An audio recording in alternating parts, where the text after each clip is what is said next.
Alright. It looks like we are nice and live. Haha.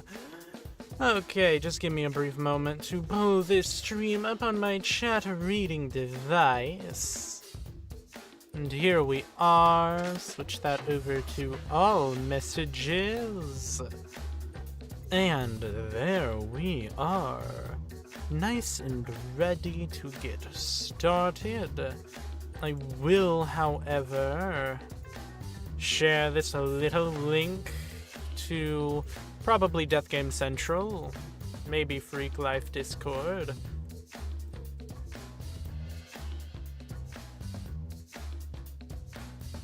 Yep.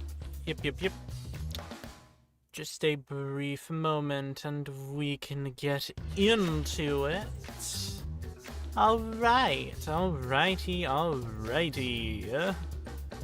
So, hello my rats and rodents, I'm Serotonin, also known as Corky, and welcome back to Danganronpa LAPSE.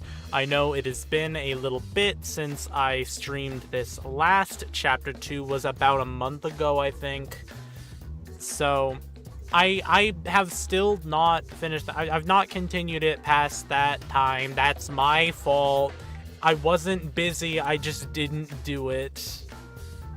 So, why don't we cut the yapping and get straight into some good old-fashioned Danganronpa.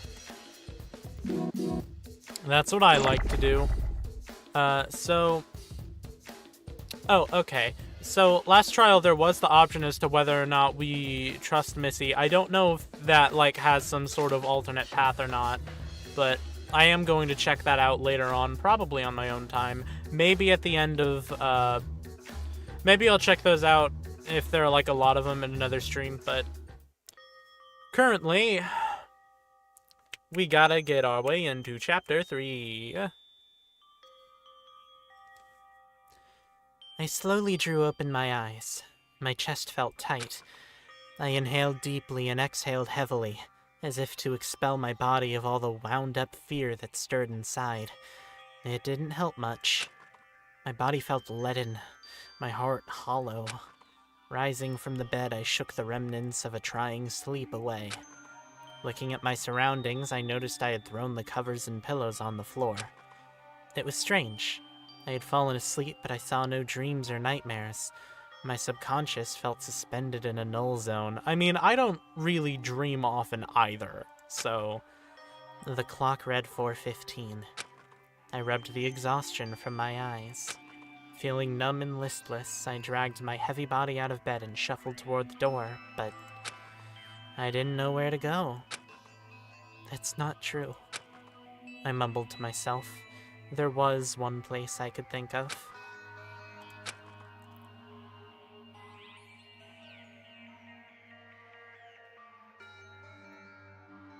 I stepped out of my personal room and saw Lyle down the opposite hall. He just scowled and stomped off. I went on my way.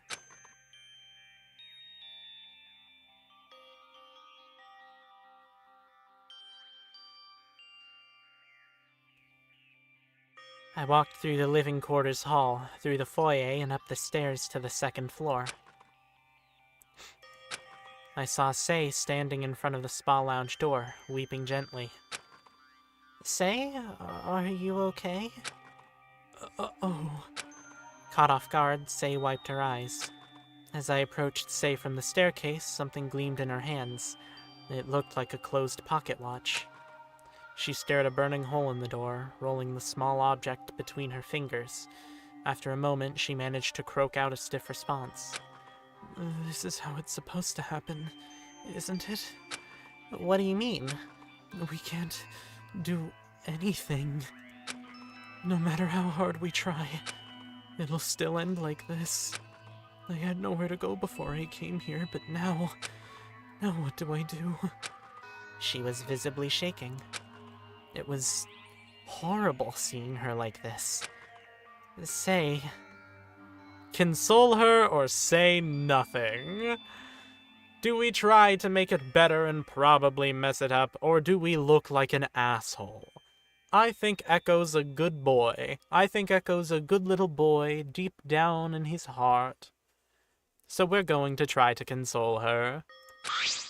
I couldn't say for certain I knew exactly what she was going through, but I just knew one thing. I understand how you feel. Scared and alone. But if it's any consolation, at least we have each other. I let the words slip out, but in truth, I wasn't confident of that sentiment in my own heart yet. She rolled the delicate disc in her hands a few times again. I wondered what the item meant to her, if anything. Sei didn't respond.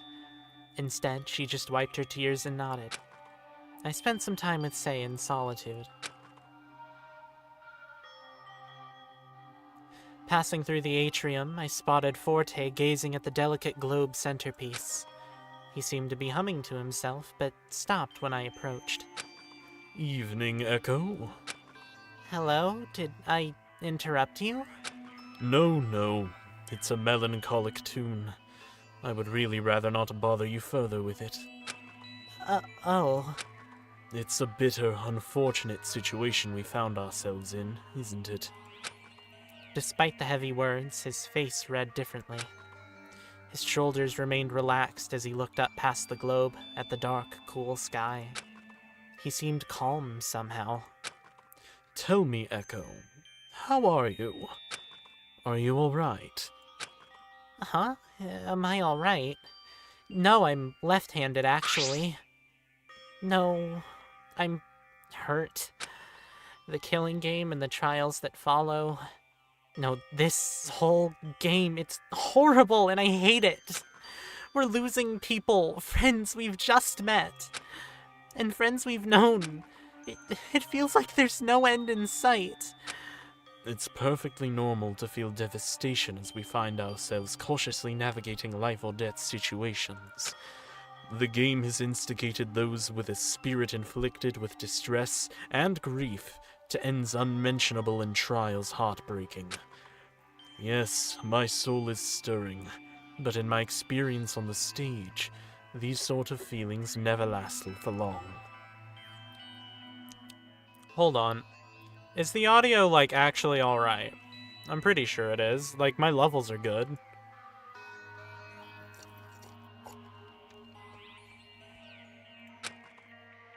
We move people to tears with our performances about tragedy, the love and lost, and yet the audience knows the performance will end, and thus they'll move on with their lives. I can't help but wonder when. How much longer until the curtains close on this story? Oh. Forgive me for bending your ear with my thoughts. I'll let you be on your way. No, that's okay. It's comforting to know I'm not alone in feeling afraid. Indeed, we are never truly alone. I stood in a moment of silence as Forte sang his words with clarity.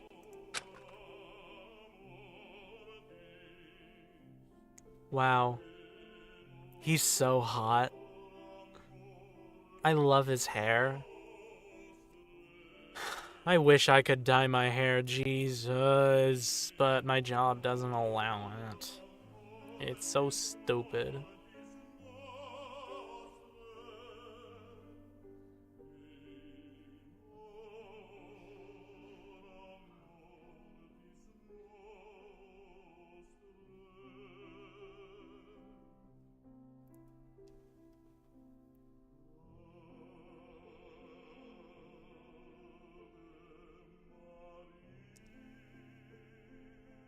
Am I supposed to click? No, I'm not. Okay. I was confused for a second. I made my way through the atrium and up the stairs, arriving on the 3rd floor. I spotted Missy at the marble table in the center of the 3rd floor. She was contemplating something. Missy? Oh, Echo. Excuse me, I hadn't noticed you. Missy looked unsettled. She might have been put off from what I did earlier. I closed the distance between us. What's that? This is... She moved to reveal a small decorated box. my revolver and a dagger. The two weapons shone dully in the dim light of the hallway.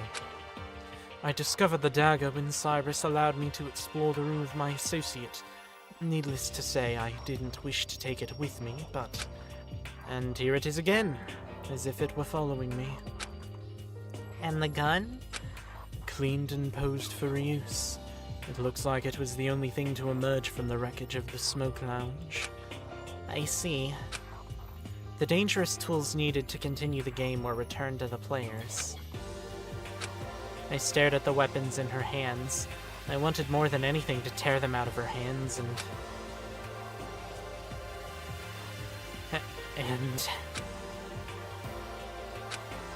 I didn't even know what I could do if I had them. I suppose it's inescapable. Missy snapped me out of my thoughts. Where there is love, grief will be following close behind. Missy seemed to harbor a great concern for whoever this dagger belonged to. Can I ask, who was this person? Missy hesitated. A former love. I don't think I need to tell you how important, no, precious she was. So much so that I foolishly endangered everyone. The traces and signs of our friends, they've been placed to provoke us. This dagger is analogous to seeing Silver's helmet. They're items of close regard, and to see them away from their respective owner is distressing. I withheld this information because if everyone realized the truth of these items right away, we would all become distraught and lose our bearings in the midst of saving ourselves. But I just don't know anymore.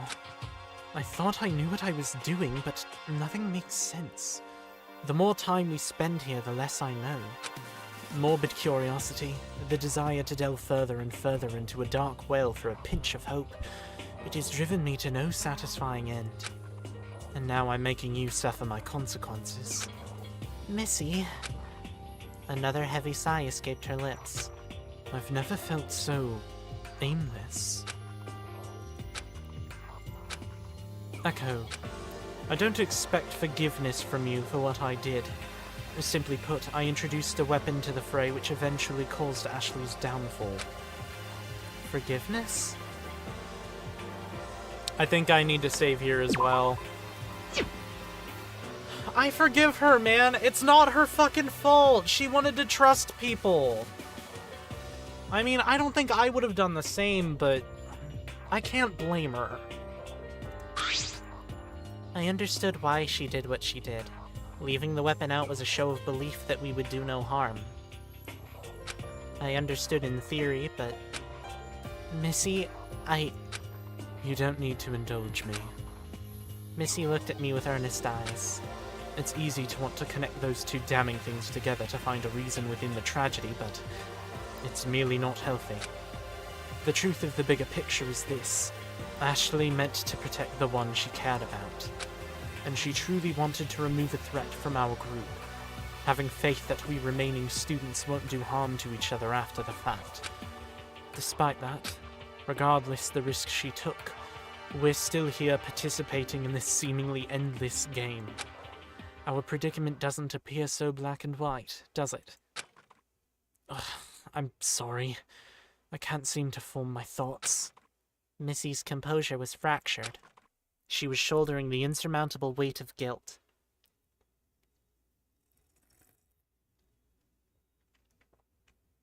There's a car alarm going off outside.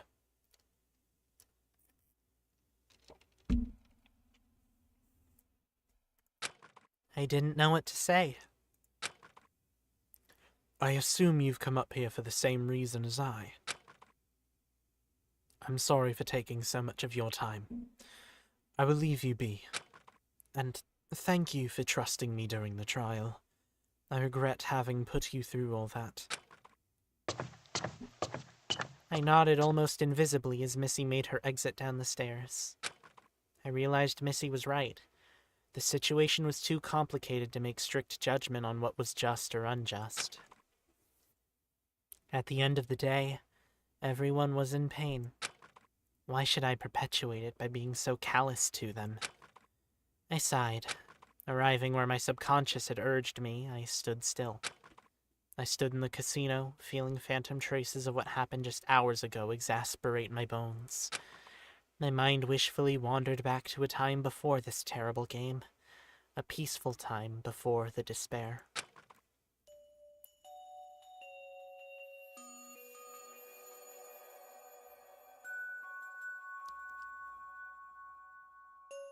It was just the other night. Ashley and I were talking about nothing in particular, but we knew our time together would come to an end. The autumn season was coming to a close, just a few more months for a new phase of life to rise from the horizon. We were relishing the bright, warm sun of the present before it set into a peerless night. Sitting in comfortable, familiar silence, we enjoyed each other's company.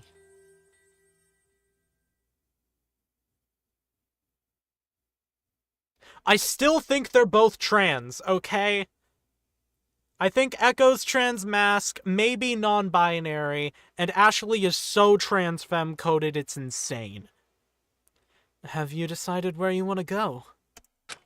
No, not yet. I was thinking about taking a gap year to travel. Traveling sounds like a dream. Seeing different people and expanding our worldview. Yeah, but then I'd have to worry about my finances if I'm on the road often. Don't fret. There's always other options. Maybe you could travel locally.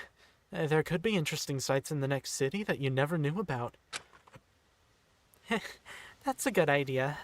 I've never really thought about that since I just walk everywhere in the city.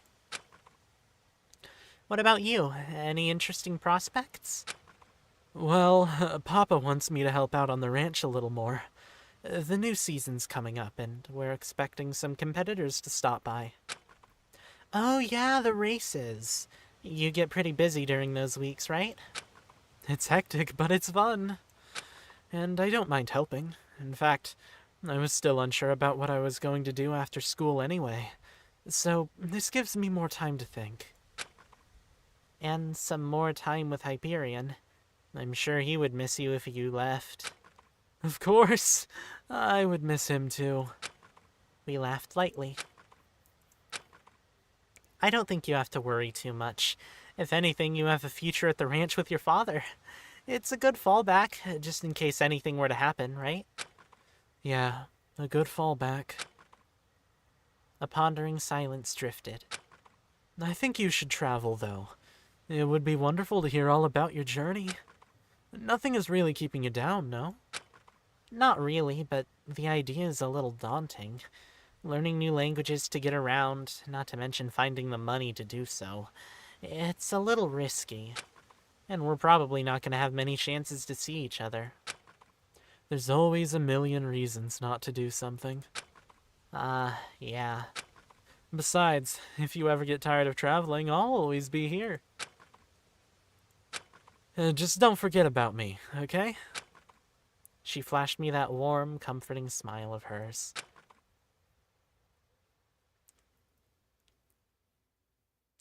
Don't forget. I'm with you in the dark. I felt my heart swell.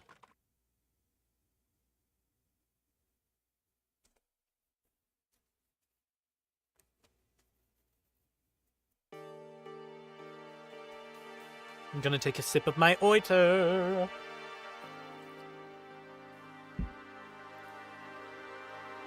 I returned to the first floor after some time. Passing through the foyer, I saw Missy and Forte having dinner in the dining hall. Hello again, Echo. Are you well? Yeah, I think I'll be okay. Missy, I'm sorry if I was unresponsive earlier.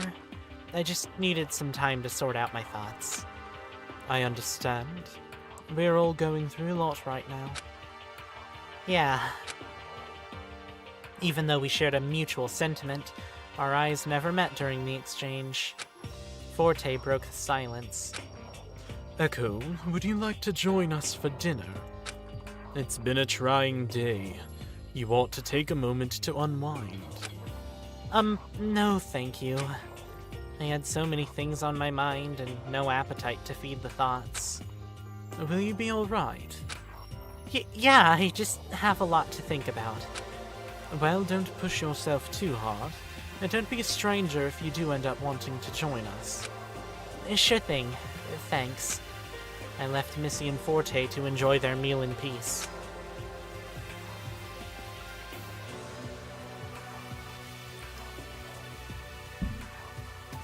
I wandered to the middle of the main foyer and paused.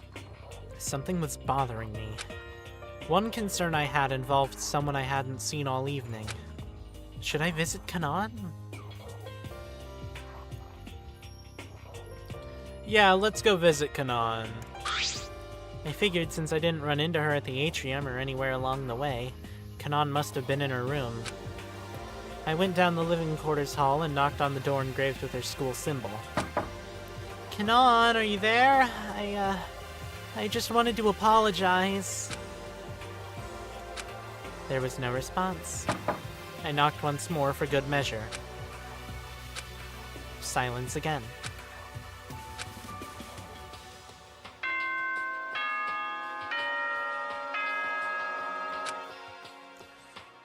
It is now 9 p.m. Nighttime will begin at 10 p.m. Facilities will be closed until 7 a.m. the next morning. Even the darkest night will end, and the sun will rise. If she were in her room, she didn't want to be disturbed. There wasn't much I could do. I slowly shuffled off.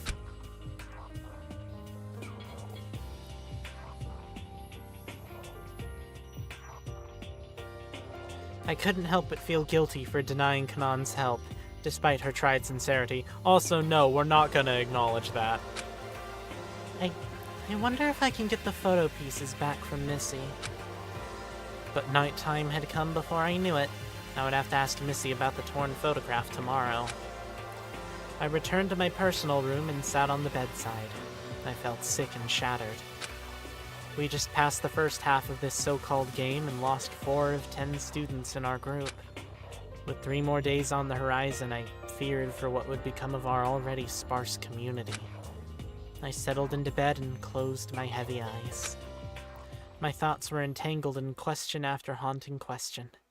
The words, sights, and memories blurred together with no answer in the horizon.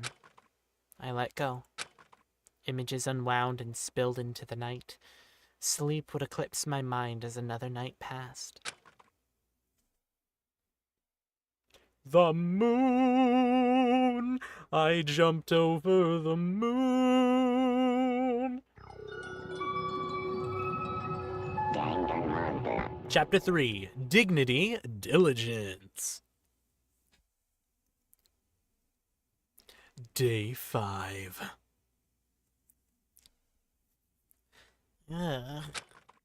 Something ached.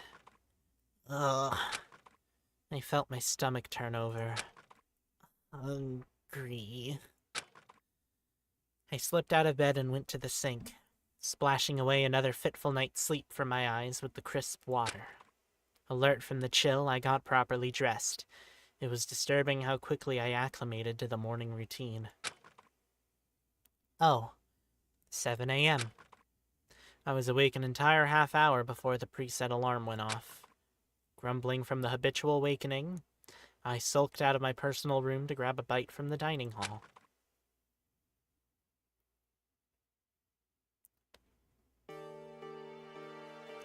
The halls were quiet.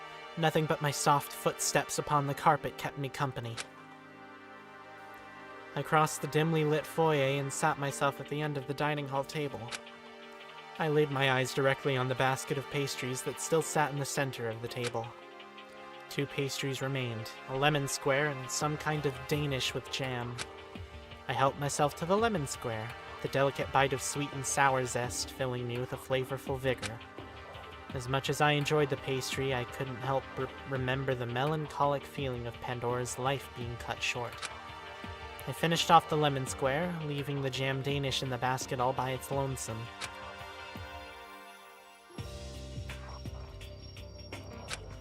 I placed the snack in a folded napkin and stuck it in my pocket. Maybe I can give it to Kanan. It's not much, but I didn't really know what I was going to do with it. Give it as a peace offering? I don't think she would accept it as a peace offering per se, but it would be a shame to waste it. I tried to recall whether or not Kanan had even... Think you're doing? My thoughts were interrupted by a sharp exclamation. I rushed out of the dining hall and saw Lyle and Kanan arguing in the connecting hall between the foyer and living quarters. Okay, I guessed voice wrong. Sei was standing beside Lyle once more, watching the scene unfold. Kanan, you're always running away and hiding, aren't you? Shut up. You think I'm going to run headfirst into danger? I'm not going to be an idiot like you and Echo, getting myself hurt for no good reason. Lyle seized Kanan's camera from her wrist. Hey, hands off! I've had it with you and your secrets. I'll break this thing for good if you don't tell me what you're hiding. No, don't. Please. What's going on?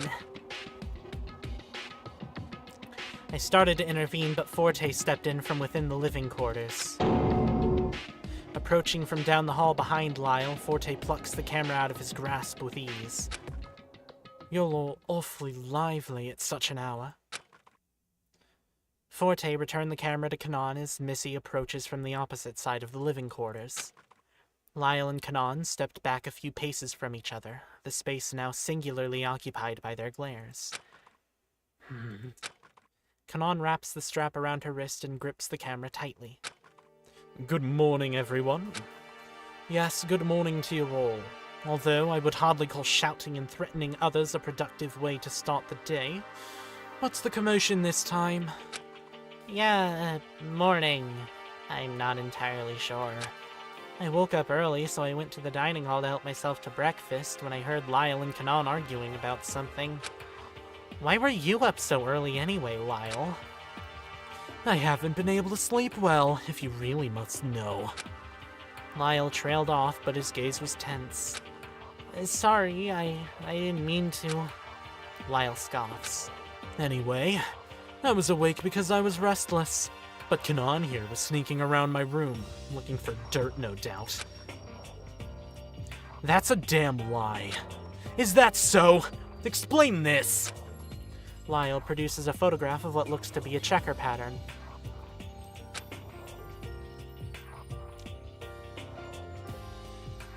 What is this? Indeed. Just what are you showing us? It's a chessboard. I have a chessboard in my personal room, and the only way Kanan would have taken a picture of it was if she trespassed and entered my room. You're the worst. You were blatantly walking around with the thing tucked under your arm in the early hours of the morning. I didn't sneak anywhere, much less your personal room. I just happened to be around the corner when I saw the strange thing. So you admit you were hiding? Just a minute. What's this about a chessboard? That's none of your business. I brought it out only to discuss it with Sei. No one else! Missy sighed. Don't be absurd. The existence of such a thing has been brought to everyone's attention thanks to your commotion. There's no use in keeping it a secret now, Lyle. Fine.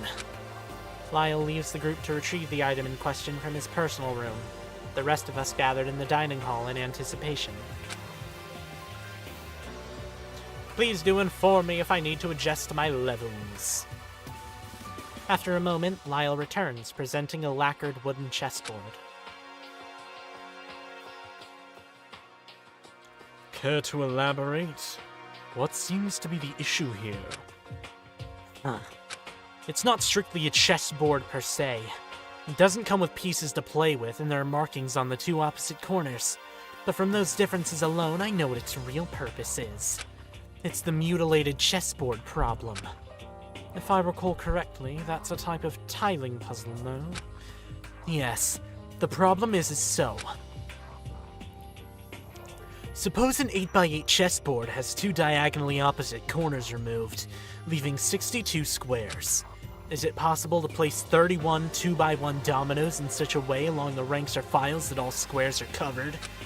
From the numbers alone, you'd think it mathematically possible. After all, 31 is easily half of 62.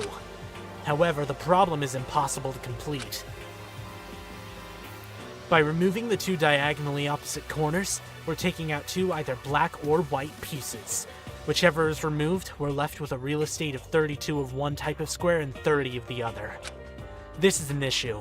Since the dominoes will always cover one black and one white, if the remaining squares are uneven like that, we'll be left with one domino and two uncovered squares.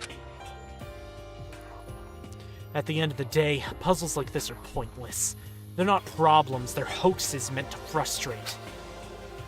In that case, do you believe you were expected to solve it, given you are the ultimate puzzle master? I doubt it. I came with neither instruction nor dominoes. Just the board itself with two corners marked was in my room. Even if it were given me to solve, whoever gave it to me must know that I would see through the problem straight toward the impossible nature of it anyway. So Lyle had this complicated thing in his room as well. Huh? Hang on. This moment felt oddly familiar. Hearing someone had a strange thing in their room. I wondered if it were simply a coincidence, or... Hey, Forte, can I ask you something? What is it? When I was shocked on the first day, you took me to your personal room to keep an eye on me. Taking a drink of Oita real quick.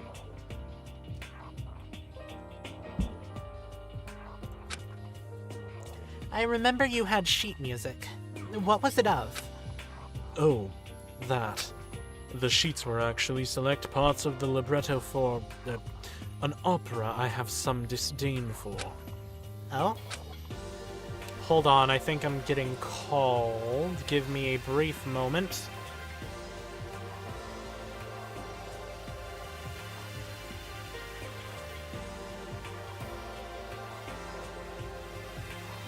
I think I was just given ice cream.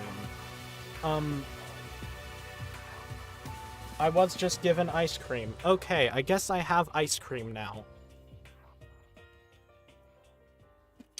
Well, nothing can keep us from our good old-fashioned Danganronpa LAPSE. Indeed, the story of a man that despite his success makes a deal with dark spirits to get what he truly wants. I don't care much for the moral of it. I see. His choice of words were rather nonplussed, but his brow furrowed deeply at the mention of the opera. Could these things be indicative of something more? In their respective rooms, Lyle had a frustrating puzzle and Forte had sheet music that turned out to be for a story he doesn't quite like. Interesting. I wonder, then, if the revolver in my room was presented in a similar fashion. To test myself with a precarious game within a game itself. What could that mean? Don't you think it has something to do with your talent as well? Perhaps, but conversely, there's a discrepancy among the items. Ashley's room item had nothing to do with her talent. Yeah, Ashley received her friend Sylva's helmet. In a way, it could have been read as a gift at first thought, but given their history, it might have just been a jab at the fight that occurred between them.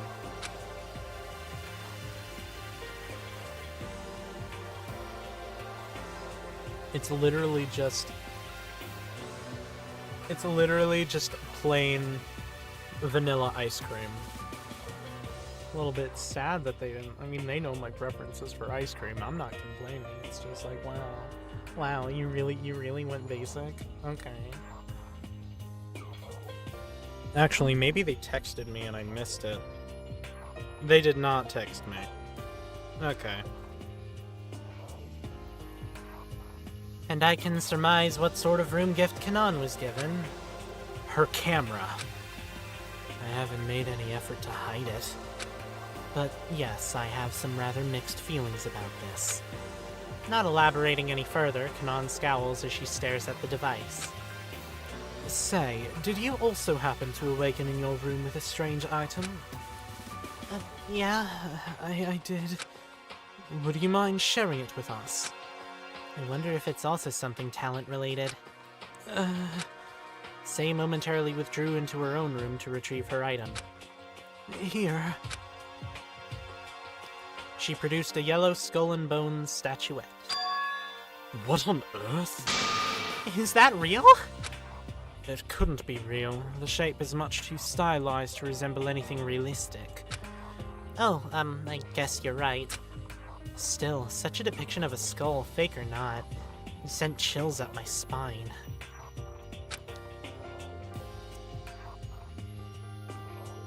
This thing is kind of heavy, too.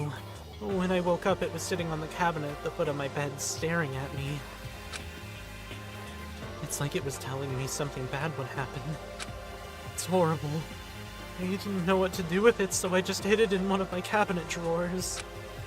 Sei's item doesn't seem to have any outward appearance of being related to a talent. However, a skull and bones statuette planted in a game centered around murder, I get the impression that it was given deliberately. Yeah, it can't just be a coincidence, huh? So Ashley wasn't the only one that had something out of place in her room when she woke up. It seemed nearly everyone here had something unusual in their room. Wait, all these strange things have something in common. All items are to some degree disturbing.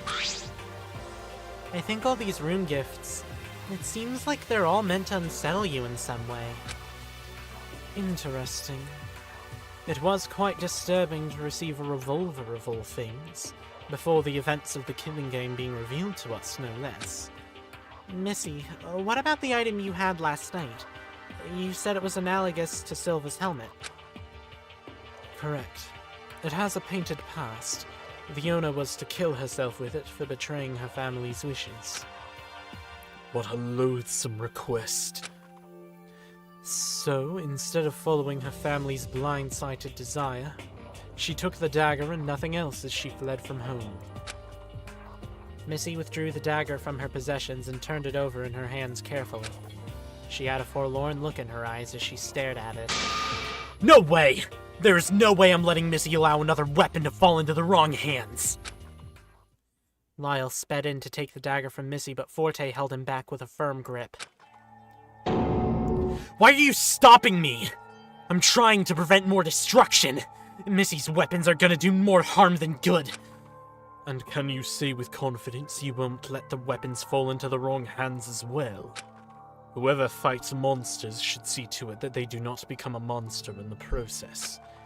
Lyle, I think you would do well to follow those words of insight, given your reactions to the events.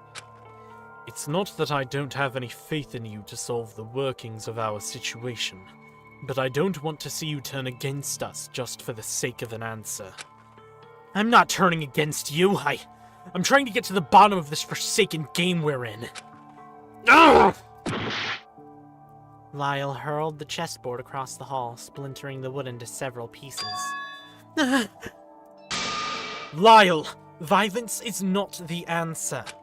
You have a sharp mind. Don't let rage and confusion blind your judgment. Then tell me, what's the point of these so-called gifts?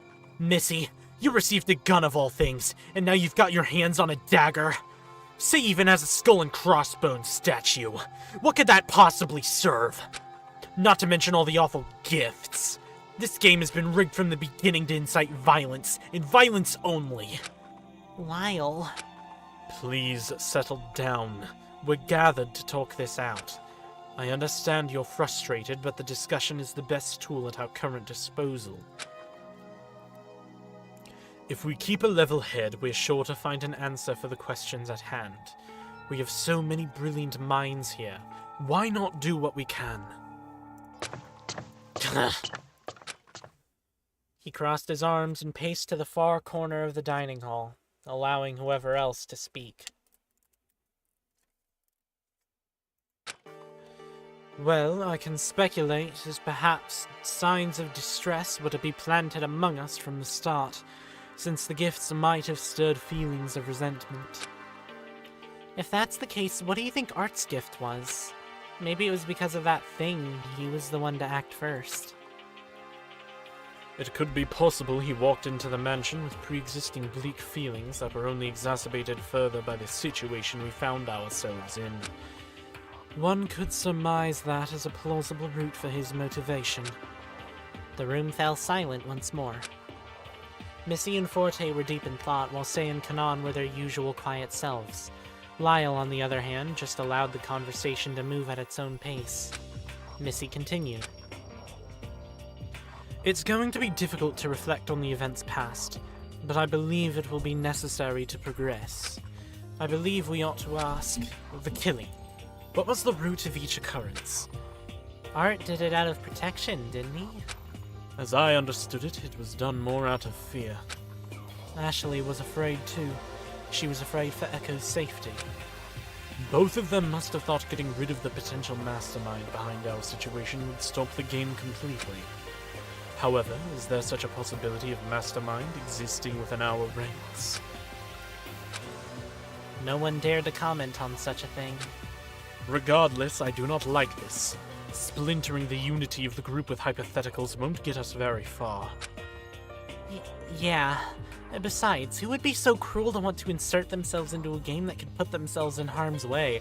I would. If I set up a game like this, I'm fucking participating. The idea is disturbingly masochistic. I suppose an amount of faith is required amongst us so we don't shatter what already limited and delicate trust has been built. We got this far, haven't we? The most plausible mastermind would have been Cyrus, but he was ultimately just a pawn in the overall scheme. So much for his immunity. Another pause. Missy looked over to Lyle, who continued to sulk. Excuse me? Lyle, have you had a moment to collect yourself? He lets out an elongated sigh. Sure. Then please, your wit and assistance will be paramount to solving our predicament. I haven't doubted your skill for a second, however, I would ask that you cooperate. Missy extends a hand in compromise. Lyle hesitates, but eventually shakes in agreement. Make no mistake, I'm still suspicious of everyone here. Missy especially. Don't think I'll forgive you for the hoops we had to go through to figure out what happened to Cyrus. I don't expect you to accept any of my excuses, so long as we're understood to have the same goal, to escape our predicament. Whatever. Let's just get on with figuring out this damned killing game. If we think about it, the working goal we're supposedly meant to be committing such horrendous acts for is to earn something called the ultimate prize. For this prize is meant to be received at the end of 7 days in captivity. In that case, couldn't we just wait until the 7th day? Was pursuing the so-called prize even on anyone's mind this whole time? Consider this, what could possibly be so desirable yet completely unspecified that we are provoked to fight to the death? Excuse me. We ought to solely focus on pursuing escape and resisting any pressure to act on killing. That's the only answer I can foresee.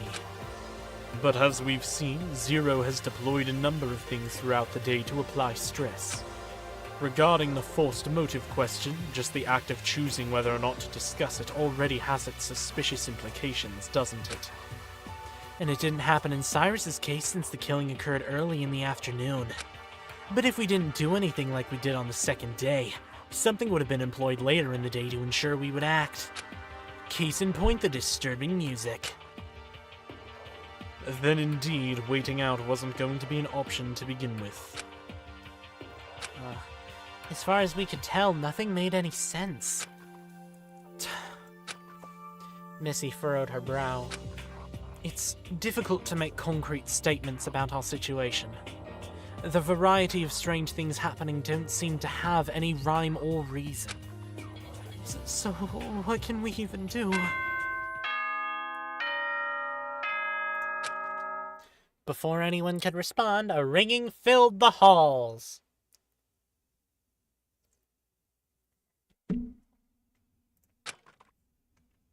So, day 5. Another wondrous day within the walls. Today's forced motive question is, do you believe in strength in numbers? That's a real head-scratcher, huh? Nah, not really. It seems pretty obvious, right? Unless we have any lone wolves out there. The announcement ended as quickly as it came. Huh. That one's kind of vague. It's not vague, it's nothing. Why wouldn't there be strength in numbers? Kanon broke her silence with a snide remark. It was strange coming from her, considering how much she avoided us. I'm inclined to agree that the answer seems pretty straightforward. I concur. Especially so since we are finding ourselves in the very scenario where it is beneficial that we all be present to discuss the game. Okay, so we all agree that was completely pointless. Back to what we were talking about. What do we think the purpose of the Ultimate Prize and the Preservation Project are as a whole? Missy, you said you wanted to involve yourself with this group. Can't you make heads or tails of this? I've been trying to make sense of it since we arrived. All I can say is perhaps we found ourselves in an elaborate trap. I heard Lyle mutter "that's obvious" under his breath. Missy ignored him. Echo, I believe you may be able to recall what I said when you asked about the Ultimate Students for the first time. Yeah, it was interesting what you said. What those individual groups or institutions do with their students is beyond me. I've not heard many stories of success or failure from anyone who's had the luxury of being accepted. Anyway, don't take much stock in the title, is all I'm saying. What do those institutions do with the students? I mean, of course your talents would be highly coveted, but wouldn't the world be seeing constant new developments in, like, biological discoveries and technology? Excellent observation. Why haven't we seen those developments indeed? It's clear that as Ultimate Students, we're at the crux of this game's existence. How do you mean? Who or what singularly determined the fact that we had ultimate talents? The Preservation Project. And Echo, you didn't seem to have any knowledge of ultimate talents, students, or the Preservation Project at all prior to your experience thus so far. Huh? That's true. So I ask, how did you become a participant here? We all had to willingly sign up to be brought here. I'm curious whether Echo's presence is a discrepancy we can bet upon. It seems glaringly peculiar given the circumstance. That much is clear. In that case, I believe we've been uniquely blessed with the peculiarity of Echo's presence that could shed light on our situation. Missy thought hard. I need more information. I have an idea on where to potentially fetch the knowledge I seek. Say. You know what? The reason for all this, why it's so hard to figure it out. It's all meant to be beyond our comprehension and capabilities, isn't it? Why not just go along with the game instead of fighting it? Huh? What are you saying?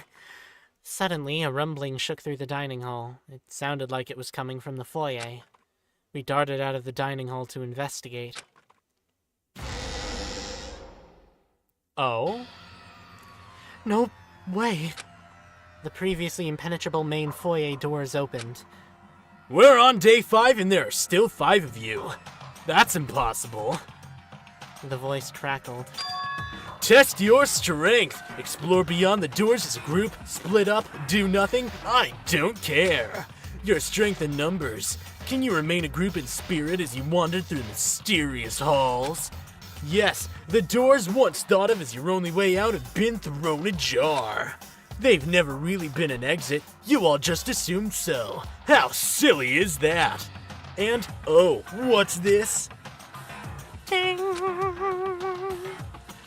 Facing opposite of the foyer doors, the elevator indicator lit up, showing a new floor available to us, the courtroom.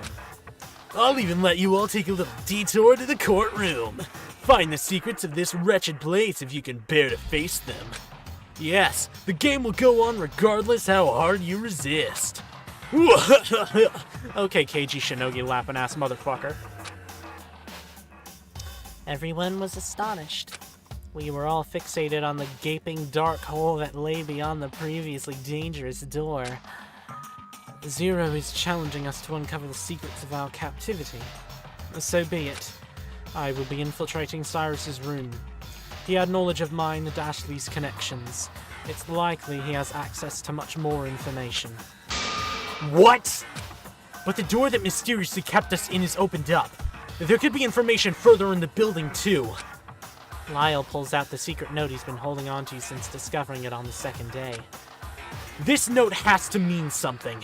It's clear that Zero represents one of the symbols and has shown himself in the courtroom. So the same has to be said about Eve's symbol. Whoever's operating that announcement, Eve or Zero have to be somewhere beyond the doors. It would be too obvious for Zero to be hiding in the courtroom. What if it's simply an artificial intelligence behind the two personalities? Then what? Searching for something intangible and scripted to run the game won't relieve the overall secrets beyond the walls. Cyrus knew things about the project as a whole. That kind of information can't be denied at a time like this. Lyle, Missy, please! Arguing again isn't going to solve anything. Agreed. I hate to suggest it, but perhaps this opportunity is the forced motive question presenting itself in a testable way. That's what I was thinking. If we recall day 3, the additional motive of distressing music was implemented at 4 p.m. Aha. We can split up and investigate until 4 p.m., where we can rendezvous and exchange information, all the while bracing ourselves for whatever Zero has in store for us. In that case, I'll venture into the unknown. If anything goes wrong here, you can bet I'll be the one to puzzle the truth together in the aftermath. Lyle stands squarely before the dim hall of the open doorway. I suppose it's our best option. It's not the wisest thing to do given our already small group, but it would give us an edge in discovering the secrets of our whereabouts. I got a Discord ping. How useless is it?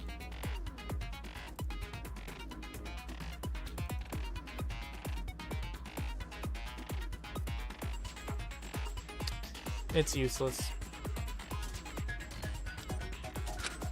Missy nods as she makes her decision to remain within the main wing. There are 6 of us, therefore we ought to divide into groups of 3 so we can all keep an eye on each other in our respective areas. Breaking off into 3 pairs is out of the question. Kanan, you're coming with me.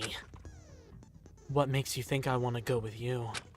As much as I'd miss your awful company if you didn't come, you won't let go of your camera and I think it might be just a touch useful going down, okay? Kanan rolled her eyes but didn't object further. I'll join Missy. Worry not, I shall not let anything go wrong. Besides, I trust Kanan to keep an eye on things for me.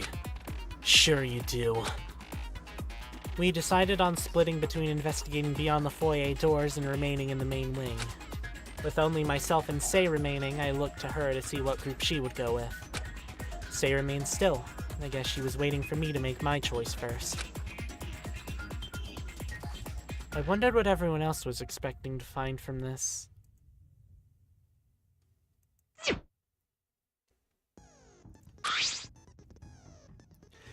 Echo, hurry it up, will you?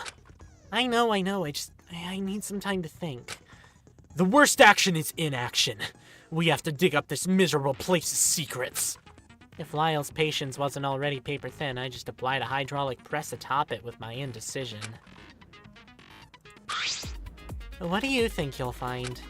Who can say? I certainly don't know what to expect, but I'll do my best to assist Missy in her endeavors. Oh, I see. I'm not sure what I could offer to the investigation. Half of a memorable experience in the overall scheme. Don't fret if you can't lend a hand. Keep in mind simply the impact we have on other people.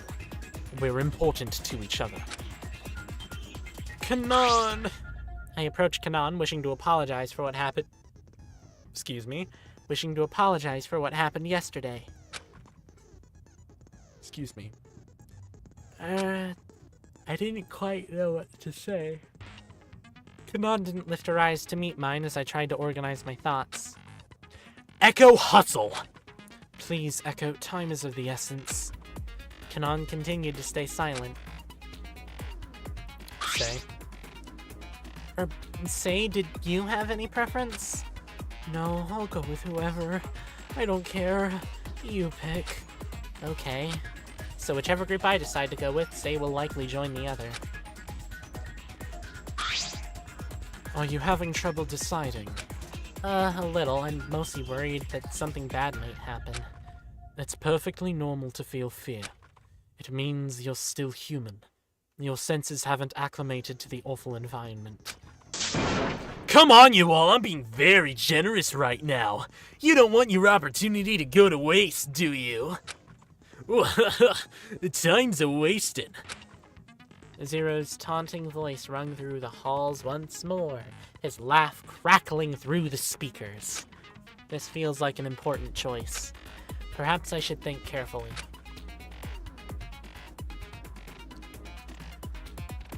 Definitely have to save there. I am 100% going with Lyle. I fucking love this guy. I am in love with Lyle. I love him. He's my baby boy. He's my guy. That's my man right there. I love him. I'll go with Lyle and Kanan. It was decided. I joined Lyle and Kanan near the foyer doors. Sei joined Missy and Forte on the opposite side of the center glass table. Then that's that. We'll each investigate to our fullest abilities and rendezvous here before 4 p.m. That's all right with you, Lyle? Yes, ma'am. Lyle had already begun walking past the doors before she asked. Kanan silently matched his pace. I hastened to keep up. We stepped through the doorway into the darkness. My eyes adjusted to the dim lighting as we were quickly met with stairs that tumbled down a dark length. Not a single word was exchanged between the three of us as we trudged down the steps, further away from the foyer's glittering hall. An anxious feeling rose in my stomach as I glanced back at the dying light. The other group was already out of sight. After some time, the foreign floor beneath us revealed itself to us at the bottom of the stairs. The hidden floor we gained access to stood in stark contrast to the previous floors. The lighting was dim, the walls dark and cool. Regardless, it remained decorated with delicate gold furnishings and a familiar service kiosk. An elevator hall divided the room in two equal halves, similarly to the main floor. Hey, looks like we can take this elevator back up to the main wing, huh? Probably. But what's the use of going back now? We made a decision to split up and we need to investigate. Look for an exit. Did that really need to be said? Lyle instructed the two of us, but before anyone could get very far, we could hear the unfortunately now familiar speaker crackle. So you all decided to split up, huh? That's alright, no sweat off my back, figuratively speaking, obviously. Thanks to your fancy bracelets, I can still locate where you are. There's no escaping for you quite yet. Anyway, I have a very special big motive for you all later, but for now, how about some fun little gifts? Not for everyone, mind you. These will be for Kanan and Missy respectively at the nearest kiosk. Grab it if you want, or leave it for someone else to stumble upon. I don't care. At this point, whatever you do is meaningless anyway. Huh? I wasn't sure if it was just me, but it felt like Zero's tone was different. I'll check back in with you folks later. Enjoy your investigation. The announcement ended. Lyle went over to the foyer kiosk as directed. Kanan hurried to put herself between Lyle and the kiosk. Not so fast. There's no way I'm letting you see whatever this messed up shit is. How do we know it's gonna be bad? Everything in this place has been nothing but bad, genius. What makes you think this is any of your business anyway? Lyle rolled his eyes and left Kanan in relative peace, going about his way to search for an exit. I stood by in curiosity as the kiosk printed a small sheet, blank face up. Kanan rips the sheet out of the receiver, balls it up in her fist, and stuffs it in her pocket without a glance. I won't fall for any motives if I don't look at the things you're trying to tease me with, right? The fuck? What?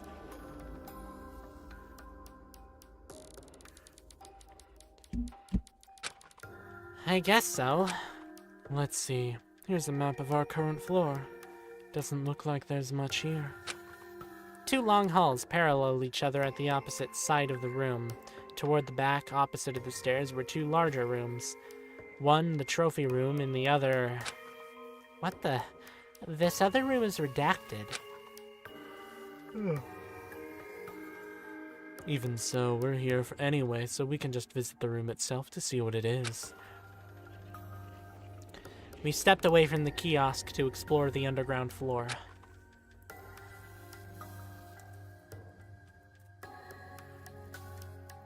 As we passed the 2 side halls, I took a peek in.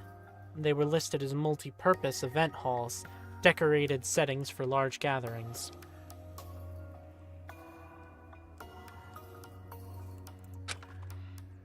The large rooms were sparsely decorated with a number of tables and chairs and not much else.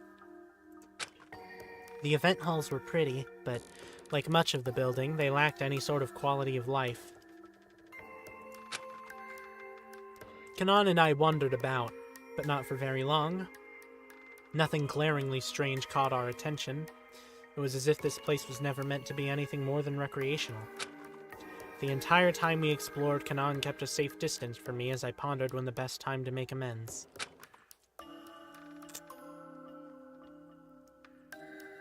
Lyle was waiting for us back where we started. About time you lot caught up. What did you expect? You didn't demand we all travel glued at the hip. Hey now!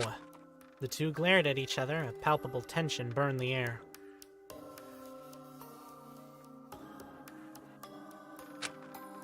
Ahem. So, did you find any sign of an exit?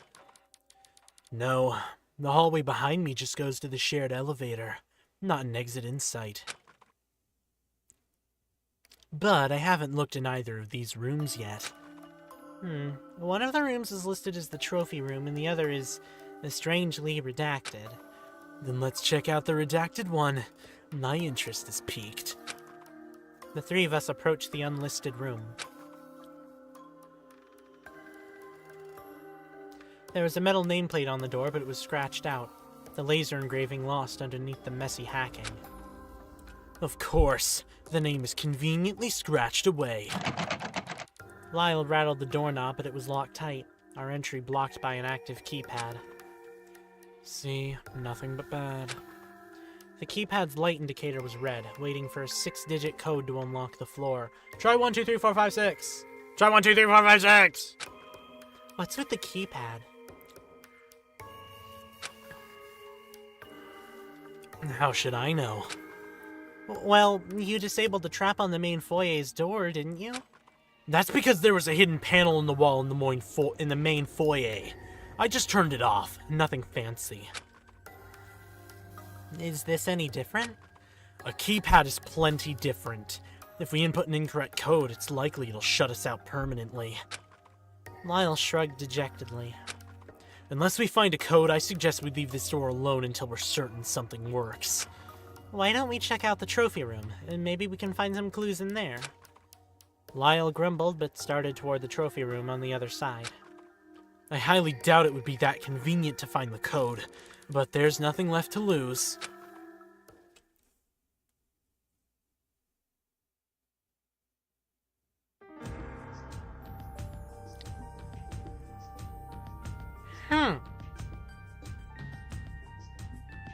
Not the kind of trophies I was expecting. Upon entering the trophy room, we were greeted with... Is that a bear? It's not alive. It's a taxidermy bear. I nearly toppled backwards at the sight. The room was filled with unmoving animals, posed in their most intimidating predatory state.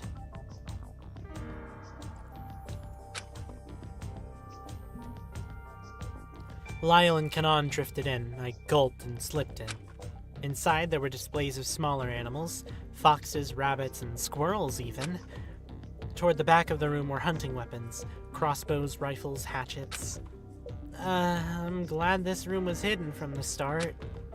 I muttered the observation to myself, but it didn't give much comfort. Even though the large selection of weapons was inaccessible, a danger still managed to find its way through. I sighed and continued my search for the code or signs of an exit. What felt like an eternity passed. We turned the room upside down looking for hints or clues for the keypad or otherwise, but all came up empty-handed. I sat down in one of the lounge chairs and took a beat. Searching and searching to no avail only proved to load more exhaustion on my already tense shoulders. What now? I mumbled to myself as Lyle and Kanan were just as aimlessly idling in the trophy room, their empty eyes falling on the miscellaneous decor. A crackling of static in the air stifled the brief repose we found ourselves in, reminding us that we were still in the midst of the game's encompassing shroud. Hey, just checking in with you all. Having fun exploring the new digs? I bet you are. I have 2 more fun little gifts for you folks, Forte and Say. There's Solomon's song for the former and for the latter. Nothing! You're kind of insignificant, so such a gift suits the person, yeah? Well, enjoy this weird tune if you can. It's all in German, so it's nonsense to me. Hey, don't insult Germans. I fucking love, shit. I can't remember what it's called. I can't remember what the German food is called. What's it called? It's like a German sausage. It's on the tip of my tongue. Shit. Bratwurst. I love bratwurst. Do not insult the Germans. I love bratwurst. I'm like 99% sure I don't pronounce bratwurst correctly, but that's good. Azira's voice dropped out and the tune carried on softly. A gentle, haunting piano accompanying the droning, gentle vocals. I couldn't comprehend what was being said, but the atmosphere the song created was unnerving. Wait, both the gifts were directed to Forte and Say? But they're in a group together. Missy's and Kanan's were given individually. Azira even said it didn't matter that we split into 2 groups. So? Lyle's voice from across the trophy room startled me. So nothing. I was just wondering out loud why that was the case. It's more than likely he knows something we don't. Well, I hope they're okay then. All 3 of them receiving something strange is kind of worrisome. I trailed off, watching Lyle pace restlessly up and down the music. Up and down the room! Blah. I wasn't sure if it was just the silence between us, but it sounded like the music was getting louder. Lyle came to a stop in the center of the room and stuffed his hand in his pockets in frustrated I promise I can speak. In frustrated resignation. Damn it! This is ridiculous. Zero commanded we test our strength by opening that stupid door, just so we can make a mess of the trophy room. This whole game just... it reeks of inanity. Nothing is connecting, nothing makes sense. Being in a killing game isn't some puzzle where you jigsaw all the pieces together. I don't think there's any sense in it at all unless you're some twisted sadist. There has to be a reason for this. To put us all together and just as quickly tear us apart. For something as malicious as this game, reason got up and left a long time ago. You're talking like you're not a part of this. I've been trying my best not to involve myself, period. But you are involved. You are inextricably, unavoidably, indivisibly a part of this game. No! You don't get to say you're not a part of this! Weren't you the one who had conclusive proof of the first killer? Didn't you push the last trial forward by realizing Echo hadn't seen an important message? What makes you think you can pick and choose what you want to participate in? How can you be so cold and unfeeling about all of this? You can't have any good reason to constantly be turning your back to all this treachery when you are completely steeped in the involvement. Kanan was dumbfounded. Shut up, Lyle! Kanan was shaken. At this point, the music had grown into an echoing drone, the murmur of the piano keys striking something fearful in my heart. Lyle and I stepped back. The tension in the air was heavy as Kanan's biting glare commanded all our frustration. Who do you think you are? Kanan's voice was a low growl. Her eyes were mixed with a stifling, chilling torment. Kanan, I tried to shake out something, anything to her to quench her invisible fury, but my throat was dry. She darted towards the back of the room, and at that particular moment, clunk, the lights went out. What the? Ah! Lyle! His voice cried out with agony. I tried to follow the voice, but it was pitch black. I couldn't see a thing and lost my footing in the rich darkness. What's going on? Static popped in and out of the speaker, but before any announcement could be made,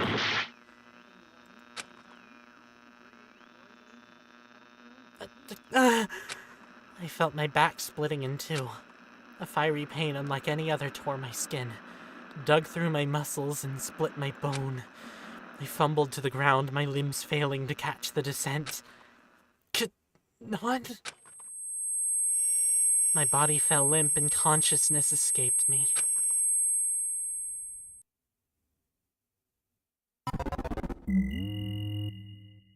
Bad end. So I'm not allowed to hang out with Lyle? Kanon Ota lost.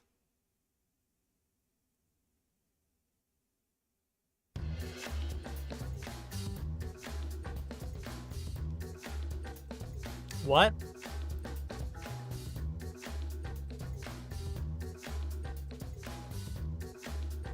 Well, that's my ending of Danganronpa LAPSE. I hope you fuckers enjoy. No, I'm not doing that. Obviously, I'm not doing that shit.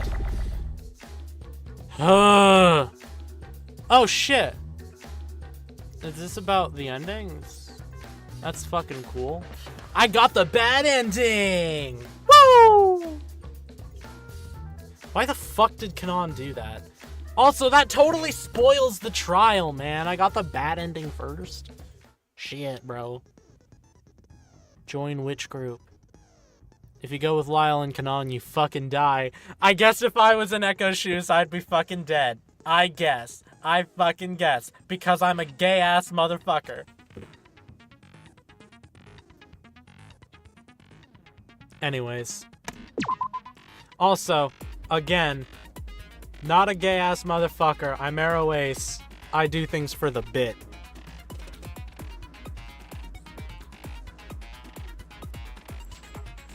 Alright. Time to join Missy and Forte in searching the rooms.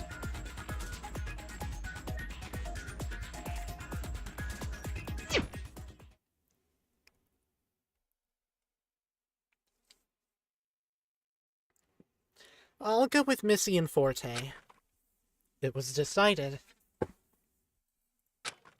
I joined Missy and Forte on the opposite side of the center glass table. Say joined Lyle and Kanon near the foyer doors. Then that's that. We'll each investigate to our fullest abilities and rendezvous here before 4 p.m. That's all right with you, Lyle? Yes, ma'am. Lyle had already begun walking past the doors before she asked. Kanon silently matched his pace and Say scurried to catch up. As the three faded out of sight, I immediately began to feel uneasy. Is this okay, splitting up? Come now, Echo, a choice has been made. The general consensus was that we were to split up evenly if we wanted to comb the building in a timely manner. Yeah, sorry, I'm just a little worried. I couldn't shake the remnant hostility between Lyle and Kanon's argument this morning. There was a crackle of static before Zero started speaking again. So you all decided to split up, huh? Why the fuck did Siri activate? That's alright, no sweat off my back. Figuratively speaking, obviously. Thanks to your fancy bracelets, I can still locate wherever you are. There's no escaping for you quite yet. Anyway, I have a very special big motive for you all later, but for now, how about some fun little gifts? Not for everyone, mind you. These will be for Kanon and Missy respectively at the nearest kiosk. Grab it if you want, or leave it for someone else to stumble upon. I don't care. At this point, whatever you do is meaningless anyway. Huh? I wasn't sure if it was just me, but it felt like Zero's energy was different. I'll check back in with you folks later. Enjoy your investigation.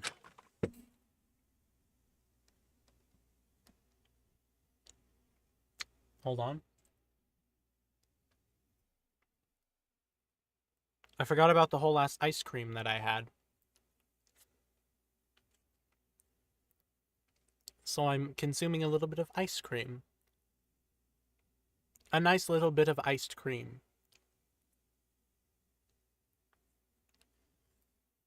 A nice little bit of dairy product that will make me shit my brains out in a matter of hours. There's your serotonin rat lore for today. I'm lactose intolerant, but I will never, never give up cheese.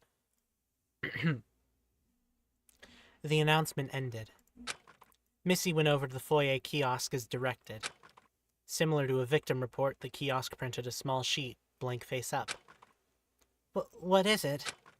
Don't feel any pressure to share if it's unpleasant. To be frank, I'm only expecting unpleasant. Missy tore the small sheet from the print feed and flipped it around. As if being beholden to her vexing gift wasn't enough, I have this to remind me of the game's treachery. She showed us the front face of the sheet, a photograph of Darling, drenched in blood. A mocking picture of her death. Missy spat the words as Forte and I took a quick look before turning our gaze away from the horrific sight. It's truly despicable. Missy stared at it a little longer before stowing the picture within her inner coat pocket. We really must get to the bottom of this treachery. I'm revolted by how condescendingly this game treats lives.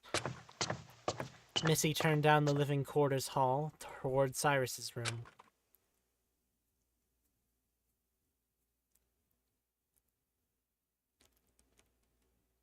It didn't occur to me until we arrived at his door that... We don't have a way in, do we? What do you mean? Isn't the door locked? Desperate times call for desperate measures, don't you think?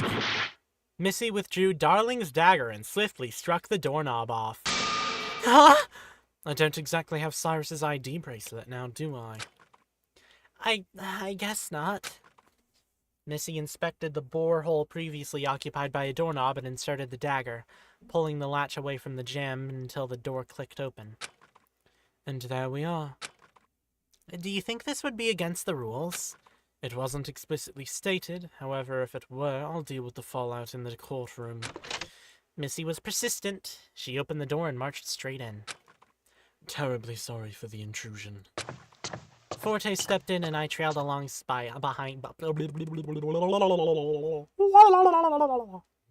Forte stepped in and I trailed along behind him.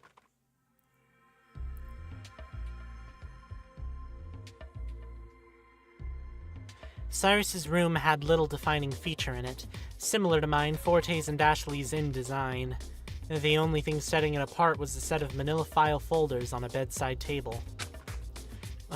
It was only a hunch, but it seems I was right in presuming Cyrus had information about us. Missy fanned the folders across the bed and began her search. Here, grab a folder and see if you can find anything interesting about our situation. Excuse me. Forte helped himself to a folder and glanced at the first few pages before seating himself in a spare chair. Are we looking for anything specific? Anything at all, honestly. The more we know, the better. I picked up a folder at the bottom of the pile, sat cross-legged on the floor, and opened the file. I found floor plans for the building. There were some general blueprint diagrams, nothing I could really make sense of, not that they look much different from the maps displayed on the kiosks. The only thing to note was a sheet that was stained with blood in the corner. Among the blueprints was a small booklet. The title read, Floor Plans, Game L. On the inside page, 5 floors were listed in the index. Wait, 5 floors? From the top we have... Superstructure, Trial Grounds, Infirmary. 7. Living Quarters, Casino, Smoke Lounge, Garage, Art Gallery. 8. Activities, Spa Lounge, Climbing Center, Jazz Club. 9. Living Quarters, Dining Hall, Study, Theater. 10. Collections. Trophy room. The last floor listed had 2 sections. One was the trophy room and the other was redacted.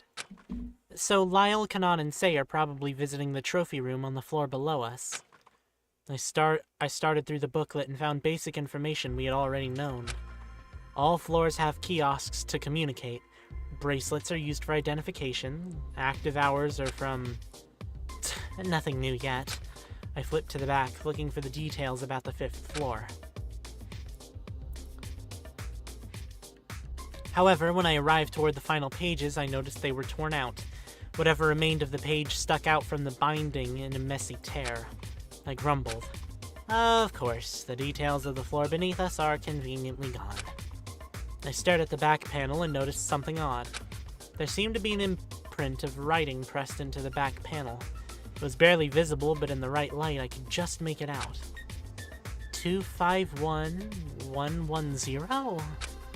Maybe Cyrus himself wrote the numbers on the last page with a certain amount of pressure, resulting in an almost invisible imprint. These numbers might have been important, seeing as the pages before it were torn out. Or they could have been a mistake and that's why the pages were removed. So I know what that means because I got the bad ending first, because I like Lyle. Have you two anything pertinent to share? I snapped out of my concentration. Oh yeah, I found floor plans that show a floor below ours. From the looks of it, Lyle, Kanan, and Say went down to the trophy room. A trophy room? That doesn't sound too promising. Well, there seems to be another room, but it was crossed out, so I can't figure out what else is down there. Also, take a look at this. There are some numbers just barely visible here. I showed Missy the impression of numbers on the back panel. What do you suppose these 6 digits could mean? A code, perhaps. But I don't recall encountering any sort of code-locked doors in our immediate vicinity. Then it's likely the code is meant to be used in the area where the 3 of them went. Right.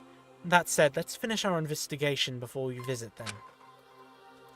When we rejoin them, we'll see what discoveries they have to report and whether or not the code will be of use after all. I nodded and made a point to memorize the numbers before setting the booklet aside. Forte, did you find anything of note? I came across our class dossier, namely student profiles about each of us. Student profiles? Did you find anything about me? I was still wondering why exactly I was involved in this game since I didn't explicitly have a given ultimate talent. I've exhausted the files on hand and I didn't see your name anywhere. Oh, I see. I'm terribly sorry. I understand it's been bothersome to be here as an unexplained outlier. It's not your fault, Forte. I guess it's coincidence. Although I did come across something useful. These student profiles have an immense amount of background details. Important figures, significant others, fears, other miscellany. But other than Cyrus, no one present has any background involvement with the game. So all of us present are just victims of coincidence? That seems statistically improbable, given our rare talent expertise. Yes and no. How shall I explain it?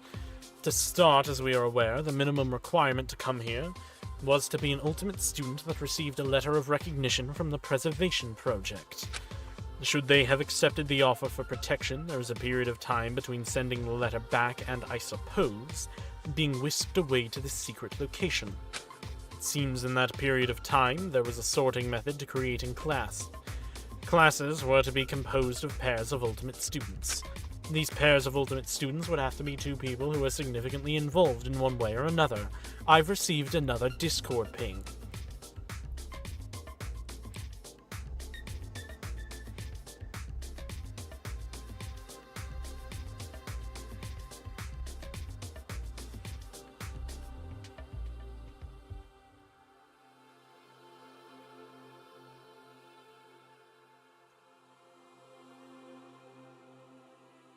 Being bothered by people from the Fan Life series community.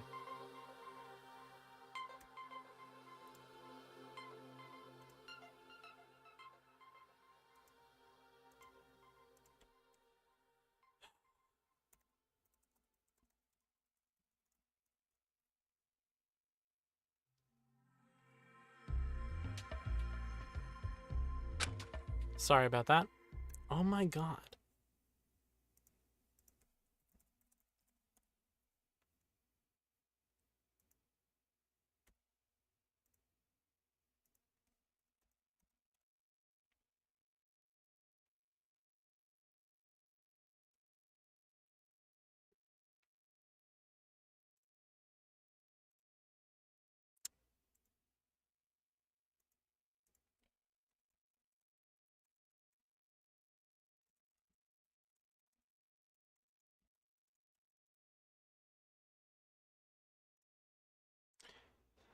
Oh my fucking god.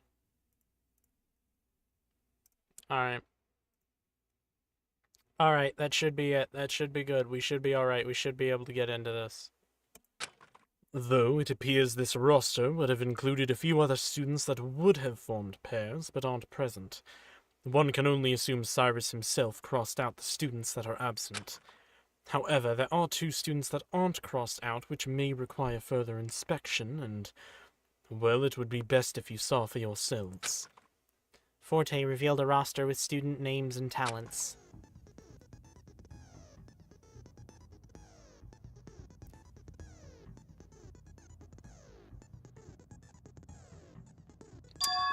Huh?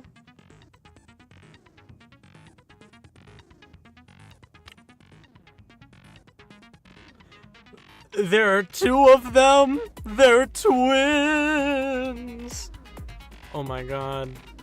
1, 2, 3, 4, 5, 6, 7, 8, 9, 10. What the fuck? Wait, who's not listed? The player character. Player character is not listed. Echo is not listed. And then we've got A-Court's radio host. Holy shit, the radio host is hot. Holy fuck. Hello, sailor. Whoa. There were 15 profiles shown on the roster. 1 next to Cyrus was clipped out, and 5 were crossed out with dark ink, bringing the total of student profiles visible to us to 11. However, I wasn't on the roster, so it should have brought the number down to 9 since I was excluded. Peculiar. As you noted, there are 2 extra students we still have yet to encounter.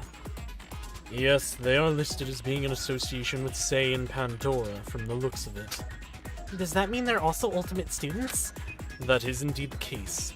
They're listed as Ultimate Radio Host and Ultimate Cartographer. Akihiko Quartz and Gaia Esper, respectively. Akihiko Quartz is such a hot name! Holy fuck! I need to meet someone named Akihiko Quartz. I might steal that name. I might steal the name Akihiko Quartz. I might steal the name Gaia, honestly. I need to steal those names for characters. They're really fucking good names. I like them. What can I say?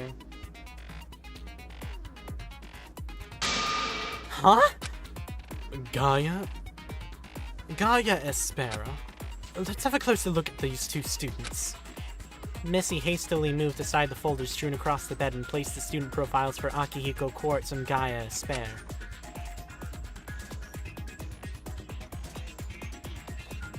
Akihiko Quartz looked like Zero. His clothing and hair were different colors, but his actual features were the same. And Gaia Esper looked awfully similar to Pandora. Even more damning were their school symbols depicted along with their profile pictures. Well, one thing is for certain, it's clear to us now that Zero's true identity is Akihiko Quartz, and we can conclusively put a face to the second mysterious announcer named Eve. It seems Pandora must have known more than she was letting on, seeing as the true identity of Eve appears to be her very own sibling. That being said, seeing as the students' associations have been revealed, it could only mean Sei, knowing Akihiko, has some sort of further involvement with this game. There's no doubt. Sei must be the mole we are seeking. My head was spinning. Were we being fooled from the start? 2 people on the inside were connected to the 2 entities administering this game. Shouldn't we confront Sei now that we know she might be up to something? Doing so could prove dangerous. I would like to watch her movements to see what she's thinking, and as far as she's aware, she doesn't know we're on to her. It's difficult to determine what is going on in her mind. She speaks so little. Then I think we should check out Pandora's room. She might have something hidden in there since she's a part of this. Excellent idea.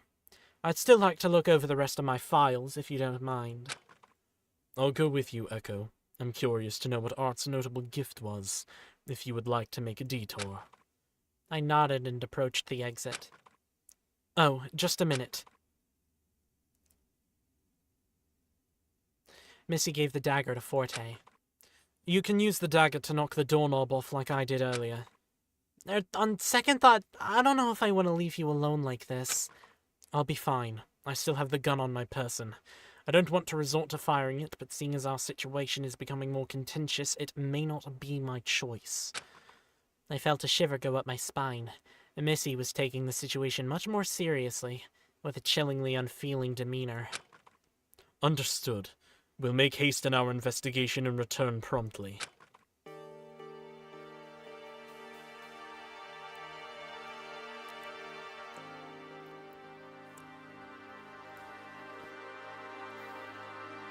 Forte and I stepped out of Cyrus's room and walked to the opposite hall to Art's room.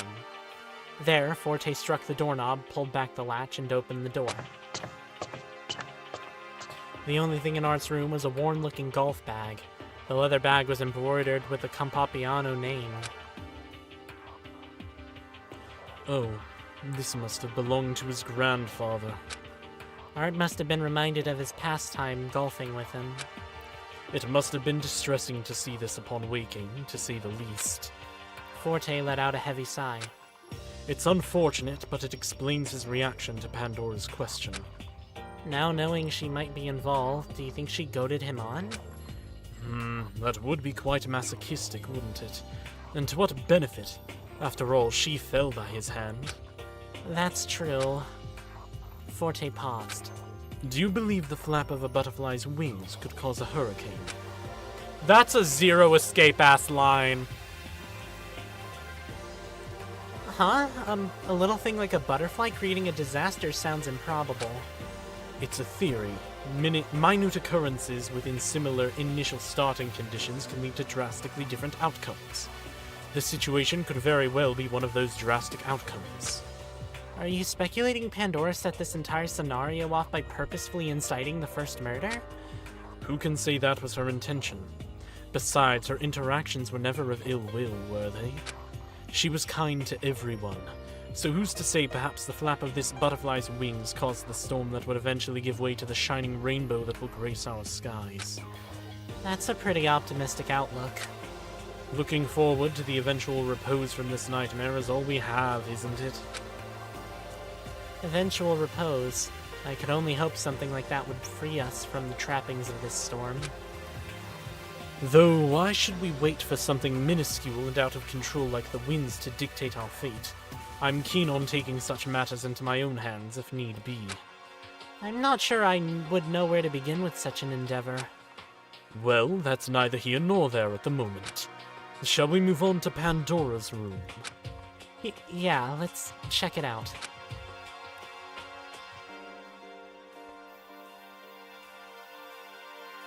We left Art's room and visited the living quarters on the other side of the foyer. Entering Pandora's room in the same fashion once again, Forte and I came upon yet another nondescript personal room. Only this time, there was nothing to be found in her room. Huh? Did Pandora not receive some kind of room gift? Perhaps because she was involved, there was no need? But Sei has one, a creepy one at that. Yes. An ominous skull and bones statuette. The two of us peeked into the dresser and were greeted with nothing but stationery and other miscellany. Wait, what if she was doing what Kanan did? Kanan said she received that instant camera, right? And she's been clinging to it basically since the beginning of this whole predicament? That certainly wouldn't be out of the question. Do you recall anything Pandora might have had that would be grounds for suspicion? Yeah, that secret note. She showed it to me just before nighttime on day 2. At first I thought something was fishy, that maybe she was hiding something, but I pressed my fingers to my temple. I don't know. Pandora ended up suffering and the note fell into Lyle's hands. Maybe the secret note was her vexing gift. But if she were some kind of double agent, why would she nonchalantly share the note with me? Who can say?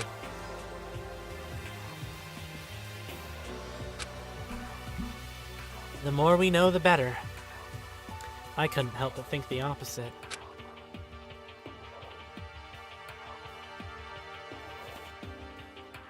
As we dug up more information, the more confused I became. I could only hope whatever Lyle, Kanon, and Safe found would answer the many questions, but at the same time I was afraid to uncover more of these secrets. Let us return to Missy with our findings.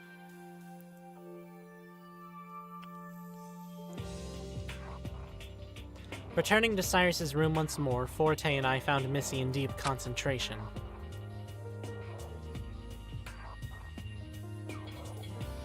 Welcome back. Did you two find anything interesting? Art had his late grandfather's golf clubs in his room, and Pandora had nothing. Nothing. Echo speculates that perhaps the secret note mentioned in the first trial may be Pandora's room gift, in the same fashion as Kanon's instant camera. The room was empty. She probably kept the note on her person for safekeeping or something. But when she left it in the pantry on the 3rd day, Lyle's been holding onto it since.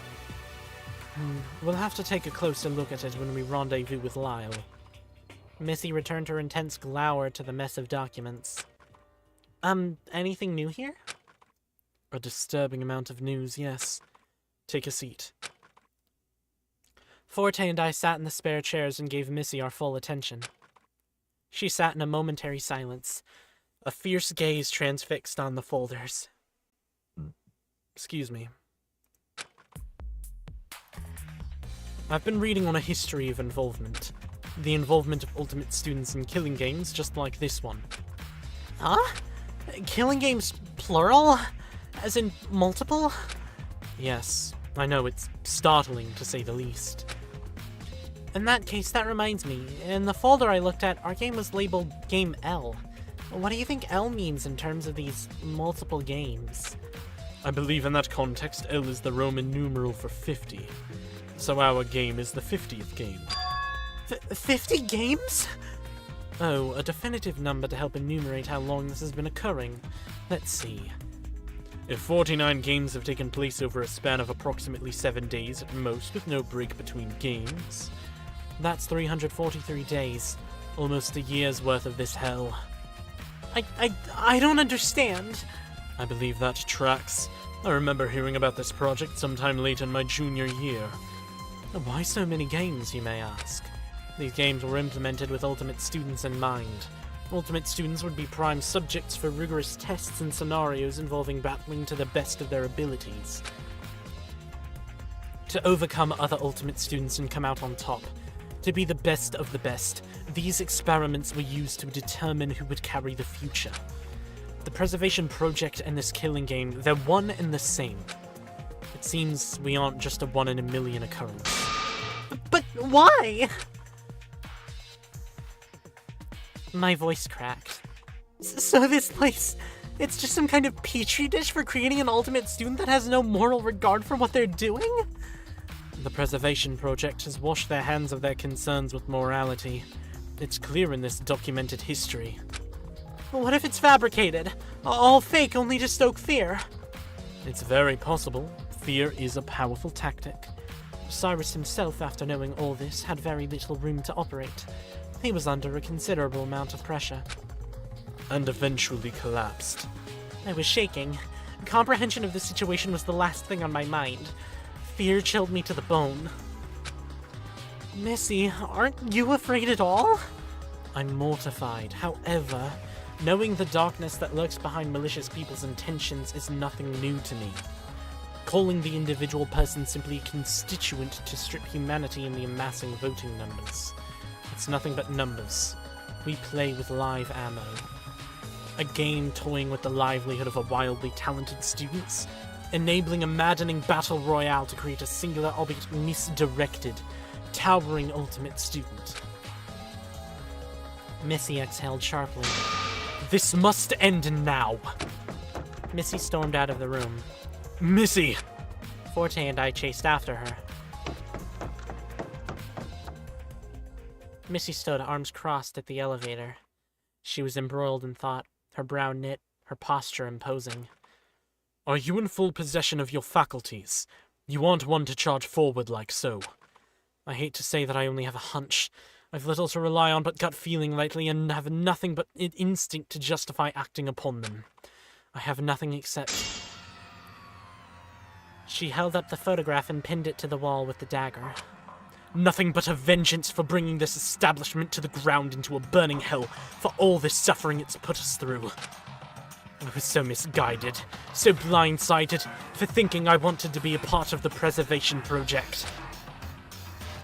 I've been played for a fool. Missy, none of us could have known this would be our fate. It's possible that the two conspirators must have known something from the start. Rather than confront the one remaining, we must attack the source. The elevator chimed and Missy stepped in. We're going to the courtroom.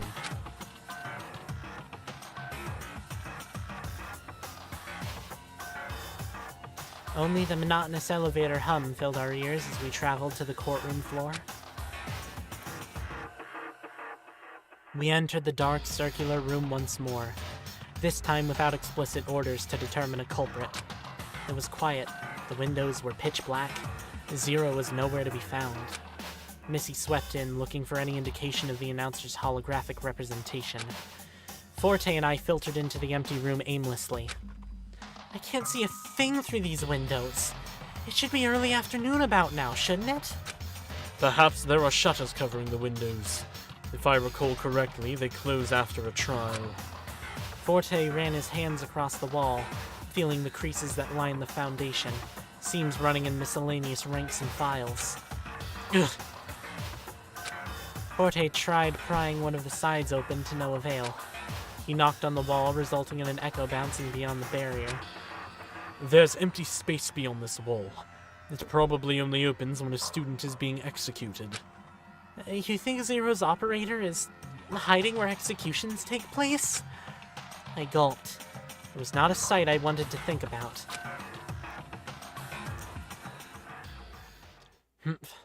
I guess it would have been too easy to visit the courtroom after Zero encouraged us to investigate this area. Missy stepped out from the elevator again. The infirmary has nothing of note either. Missy circled the courtroom stands once before settling at her indicated place. She leaned back and crossed her arms. A tense expression painted her face. Even if we found Zero, how are you going to get any information out of him? He must have known we broke into Cyrus's room, so we might be even more cautious. If I can get him to start talking, we're over halfway there. It's about running a conversation long enough to allow us an opening, whether it be contradiction or unknown fact. The more he talks, the faster his options will diminish. That said, we've entered the most damning areas with little to show for. I feel as though we've hit a dead end. It's possible Lyle, Kanon, and C have had better luck on finding information in their search. We can only hope they turn up something of note.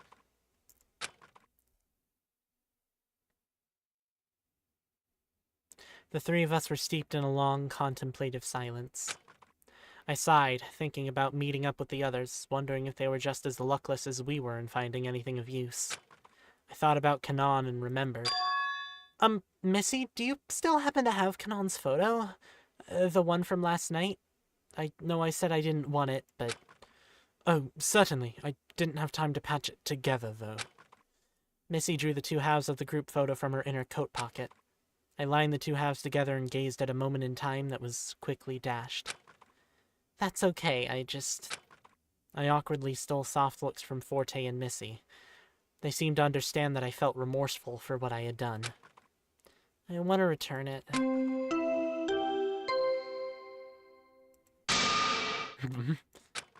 A body has been discovered in the trophy room! No. Oh dear. Quickly! We rushed back into the elevator, hurriedly clicking the button for the foyer. The foyer floor light chimed. The door slid open after what felt like an eternity, and we were greeted with a bloody sight.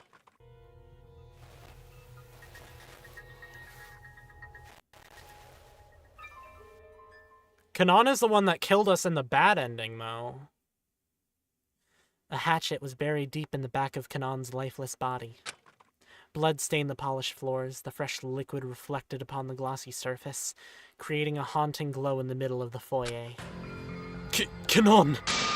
Damn it! Missy and Forte bolted out of the lift while I remained frozen in the elevator cab. A sickening metallic odor filled my senses, and I felt a cold sweat form on my brow. Missy and Forte were huddled in concern over Kanan's body, but it was clearly no use. She was gone. But the body discovery announcement, it said it was in the trophy room. Did that mean the announcement rung for Lyle? Was Say really behind all of this? Above Missy and Forte's clamoring, I heard a strange sound. Dread possessed me. Missy! Forte! As the foyer's chandelier came crashing down on Missy and Forte. They were completely crushed by the chandelier, their bodies lost under the tons of shards of glass. I could hardly muster a sound. I was shell-shocked. Glass and blood littered the floor before me. The glistening liquid reflected on the marble floor doubled the terror in my mortified visage. The nightmarish sight brought me to tumbling my knees. Dread oozing through every part of my body. My breath was falling out in pieces. My vision became blurry and red from panic. The elevator doors came to an automatic close to hide the sight. The sight of 3 friends being brutally killed. A hand stopped the doors. Ah! I felt a sharp impact compromise my bone. Cracks creaked through my system into a blazing pain.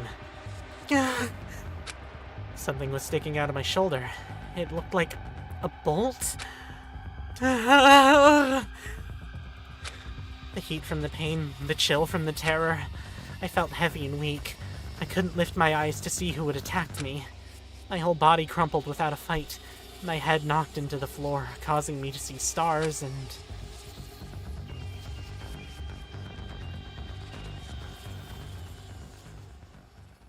nothing.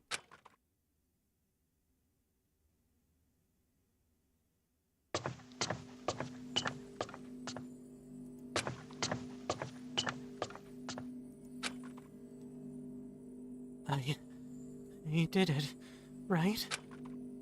That voice. I followed the rules of this stupid killing game, so please, please, please get me out of here. The ultimate prize is freedom, right? It's Say? Okay, please. I know it's your voice, so listen to mine and help me. The ultimate prize? Zero's voice. You don't want the prize. Zero's voice is weird again. No. Killing isn't the answer. What? After Say's remorseful cry, one could hear a pin drop. I could feel my heart struggling as my adrenaline rose. Killing isn't the answer? Then what were we doing here? This is wrong. It's all wrong.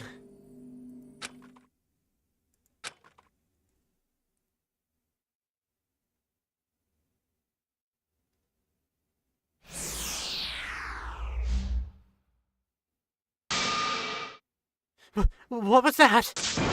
Come on, you all! I'm being very generous right now. You don't want your opportunity to go to waste, do you? The time's a-wasting. Zero's taunting voice rung through the halls once more, his laugh crackling through the speakers. This feels like an important choice. Perhaps I should think carefully. What?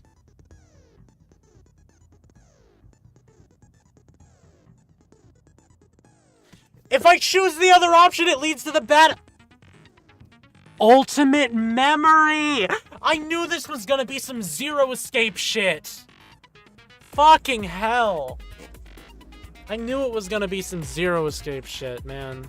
I knew it. I fucking knew it. I fucking knew it. I fucking knew it. I called your shit. I called your shit. Join Lyle and Kanan in exploring beyond the doors. Yes!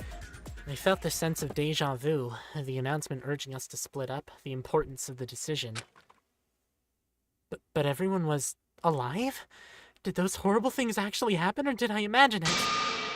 Hey, come on. It's not that hard of a decision. Echo, we need to get moving. Yeah. I couldn't begin to understand what happened when I went with Missy and Forte. Regardless, I didn't want to experience whatever that was again. Instead, I chose to go with Lyle and Kanan. I'll go with Lyle and Kanan. It was decided. I joined Lyle and Kanan near the foyer doors. Say joined Missy and Forte on the opposite side of the center glass table. Then that's that. We'll each investigate to our fullest abilities and rendezvous here before 4 p.m. That all right with you, Lyle? Yes, ma'am. Lyle had already begun walking past the doors before she asked. Kanan silently matched his pace. I hastened to keep up. We stepped through the doorway into the darkness.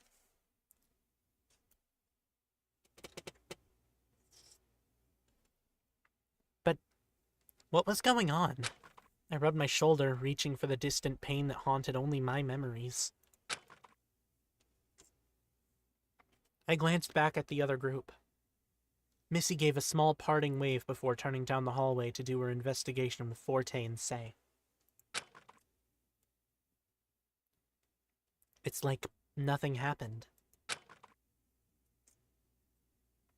I could only hope nothing awful would happen here. My eyes adjusted to the dim lighting as we were quickly met with stairs that tumbled down a dark length.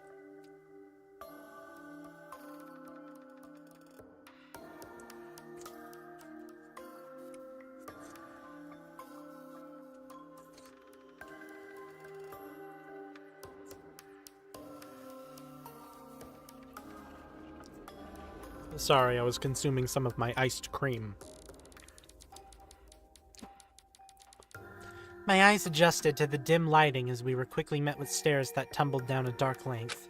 Not a single word was exchanged between the three of us as we trudged down the steps, further away from the foyer's glittering hall. An anxious feeling rose in my stomach as I glanced back at the dying light. The other group was already out of sight.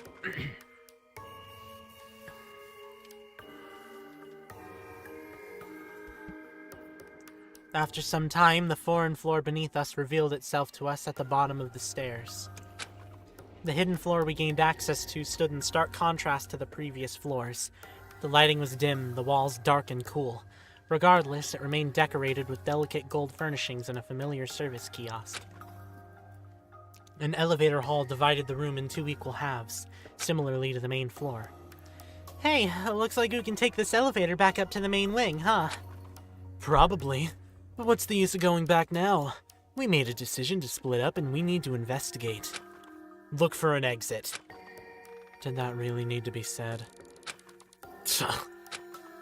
Lyle instructed the two of us, but before anyone could get very far, we could hear the unfortunately now familiar speaker crackle. So you all decided to split up, huh? That's alright, no sweat off my back, figuratively speaking, obviously. Thanks to your fancy bracelets, I can still locate where you are. That's no escaping for you quite yet. Anyway, I have a very special big motive for you all later, but for now, how about some fun little gifts? Not for everyone, mind you. These will be for Kanan and Missy, respectively, at the nearest kiosk. Grab it if you want to leave it, or if you want to leave it, grab it if you want, or leave it for someone else to stumble upon. I don't care. At this point, whatever you do is meaningless anyway. So the motives were given to the same people as before. I'll check back in with you folks later. Enjoy your investigation. The announcement ended. Lyle went over to the foyer kiosk as directed. Kanon hurried to put herself between Lyle and the kiosk. Not so fast. There's no way I'm letting you see whatever this messed up shit is. How do we know it's gonna be bad? Everything in this place has been nothing but bad, genius. What makes you think this is any of your business anyway? Lyle rolled his eyes and left Kanon in relative peace, going about his way to search for an exit. I stood by in curiosity as the kiosk printed a small sheet, blank face up. Kanon rips the sheet out of the receiver, balls it up in her fist, and stuffs it in her pocket without a glance. I won't fall for any motives if I don't look at the thing Zero's trying to tease me with, right? I guess so. If it were anything like Missy's motive, it was likely to be just disturbing.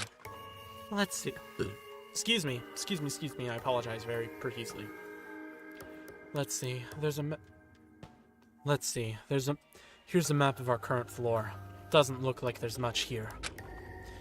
2 long halls paralleled each other at the opposite side of the room. Toward the back, opposite of the stairs, were 2 larger rooms, one the trophy room and the other.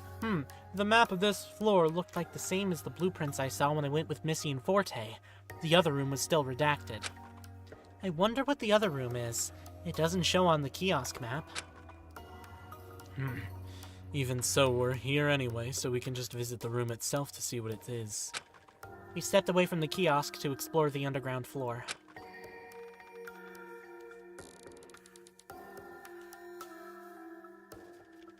As we passed the 2 side halls, I took a peek in. They were listed as multi-purpose event halls, decorated settings for large gatherings. The large rooms were sparsely decorated with a number of table and chairs and not much else. The event halls were pretty, but like much of the building, they lacked any sort of quality of life. Kanon and I wandered about, but not for very long. Nothing glaringly strange caught our attention. It was as if this place was never meant to be anything more than recreational. The entire time we explored, Kanon kept a safe distance from me as I pondered when the best time to make amends. Lyle was waiting for us back where we started. About time you lot caught up. What did you expect? You didn't demand we all traveled glued at the hip. Hey now. The 2 glared at each other. A palpable tension burned the air. So, did you find any sign of an exit? No. The hallway behind me just goes to the shared elevator. Not an exit in sight. But I haven't looked in either of these rooms yet. One of the rooms is listed as the trophy room and the other is strangely redacted. Then let's check out the redacted one. My interest is piqued. The 3 of us approached the unlisted room. There was a metal nameplate on the door, but it was scratched out. The laser engraving lost underneath the messy hacking. Of course. The name is conveniently scratched away. Lyle rattled the doorknob, but it was locked tight, our entry blocked by an active keypad. See, nothing but bad. The keypad light indicator was red, waiting for a 6-digit code to unlock the door. Wait, 6 digits? I stared at the keypad for a moment and thought back to the strange experience I had not too long ago. The floor plan booklet listed 5 floors our game was meant to take place in. The details of the 5th floor, our current floor, were turned out. Yet on the booklet's back panel there was writing pressed in. Writing of 251110. What? The code, I think it's 251110. I repeat, what? Should I try it? It's not like we have any other leads. Are you nuts? No! Well, why not? Echo, you say you're not involved, but knowing the code to a keypad on a floor we've never been to is pushing it, don't you think? This has to be some kind of trick. You're setting us up for failure in that room. No. I don't know how to explain how. I know. It's just... I have this strange memory. When our group was splitting up, I went with Missy and Forte first, and we went to Cyrus's room. It was there that I saw writing of 6 digits. Yeah, right. That's awfully convenient information, don't you think? We only split up once. Where did you possibly find the time and means to do such a thing? I wish I could tell you, but I don't know. What happened earlier doesn't make a lick of sense to me either. I mean, there was a body discovery announcement. I think it was you. Stop! Lyle's voice cut the air. Echo, I don't understand you. First you turn everyone against Art, then you do everything to deny Ashley's actions against Cyrus. And now you miraculously know the code for this door we've never seen. Just, what on earth are you up to? Give me reason to believe you're not involved. Why am I getting so many Discord notifications? I think I just skipped like 7. What's on for not having a remarkable talent to sabotaging the trials and everyone. Okay. Oh my god, why am I getting so many Discord notifications? Who the fuck is texting me? Oh. Yeah, my sibling got T-boned by a scooter.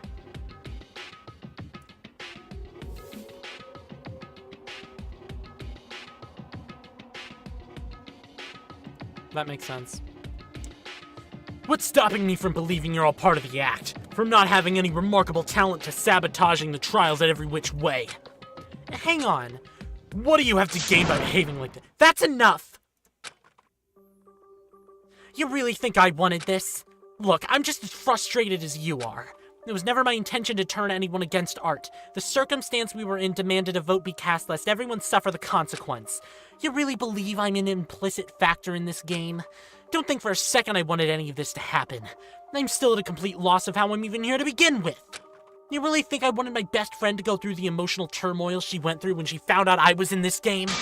You think I wanted her to die protecting me?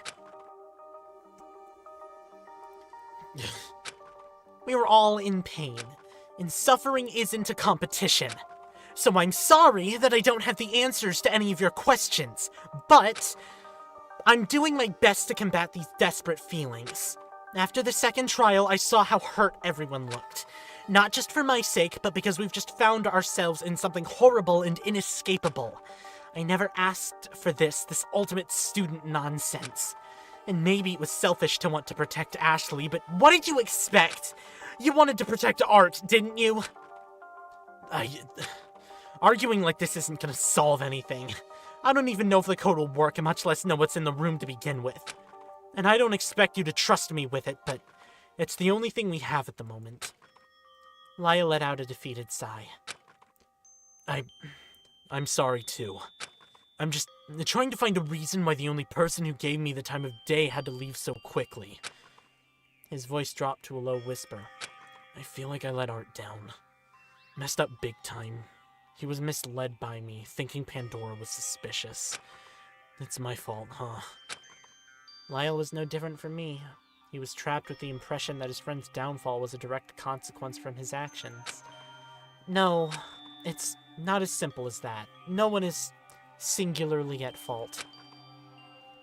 I won't speak on behalf of Art, but given the threat of danger, I'm sure he just wanted to keep everyone safe. None of us could have known we would end up in this scenario, and Art, least of all, would truly want to cause harm. He strangled Pandora, though. I know, there's no denying that. He did what he thought was right to try and end the game. It's hard to say what's right and wrong. We can only move forward with our best judgment learned from what we've experienced. We have to try, at least, right? I'm tired, Echo. I can't sleep. Whether we try to be cautious or take a risk and test the rules, the situation ends up being the same. We're still trapped. Still trapped and doomed to the responsibility of our past actions. We can't change anything that happened. Kanon stared at the floor absently.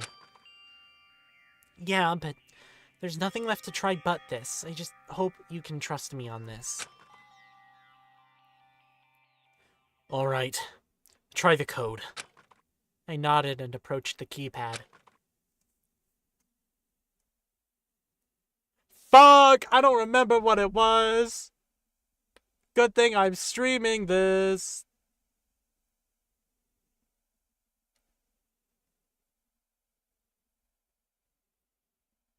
Hold on, I'm checking it.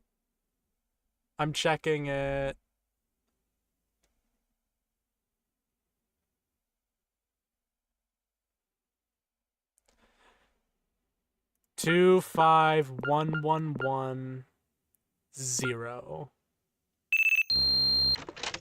There we go. Yippee!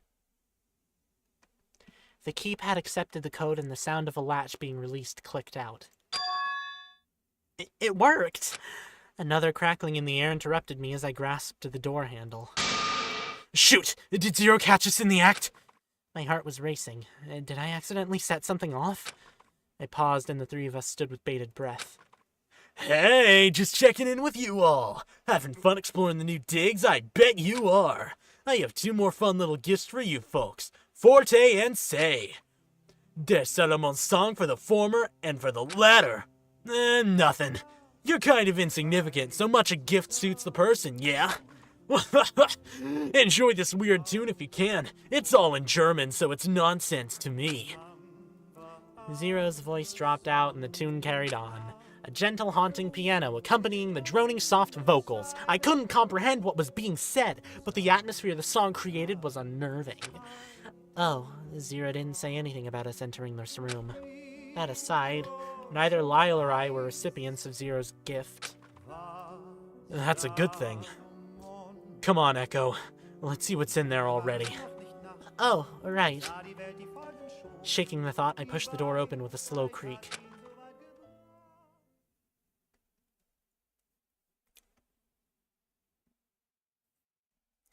Upon shutting the door, the ominous song ceased its crooning within the room. We found ourselves in a hexagonal, eerie room with full-length capsule-like objects creating the centerpiece. I love hexagons! Standing workstations lined the walls corresponding to the capsule objects on each wall. Miscellaneous monitors and controls filled each section. What is this place? We stepped further in, our footsteps echoing through the chamber. If I had to guess, considering our killing game scenario, one could say there ought to be a cold room to store the bodies. You think this is where they are?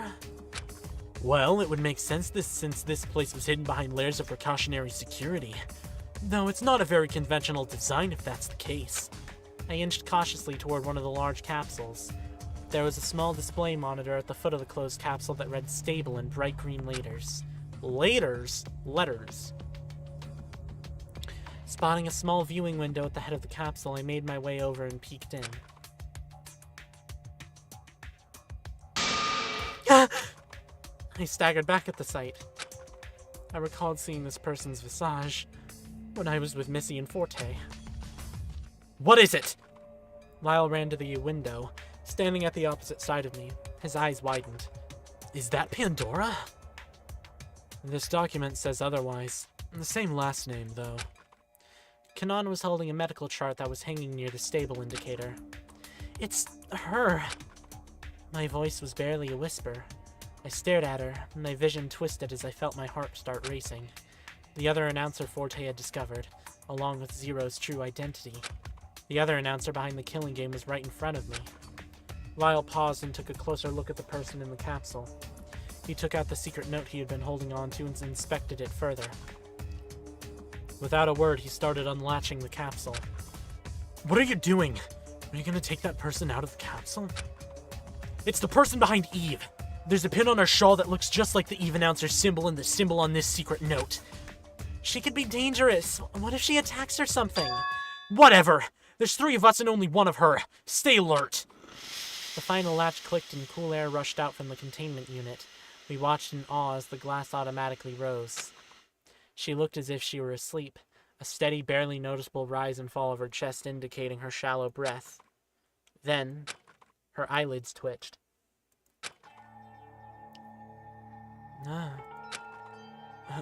How? Her voice was hoarse but familiar. The formerly disembodied voice of Eve was now given a definite face. She reached out, but before she could do anything, Lyle stopped her. Hey, what are you doing? Please, I can't bear being in there a second longer. She murmured wearily as she struggled with enormous effort to pull herself up. Come on, Lyle, give me a hand. Lyle grumbled in dissatisfaction, but helped anyway, guiding Eve out of her containment. She crumpled to the floor, completely fatigued. Are you okay?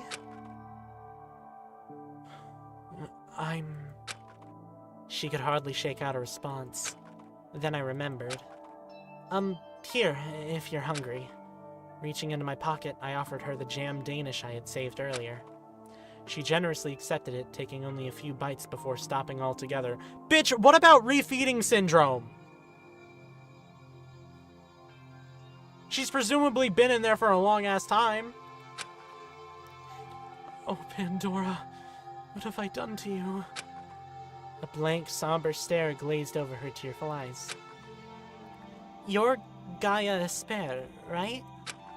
How do you know? I don't know how to explain.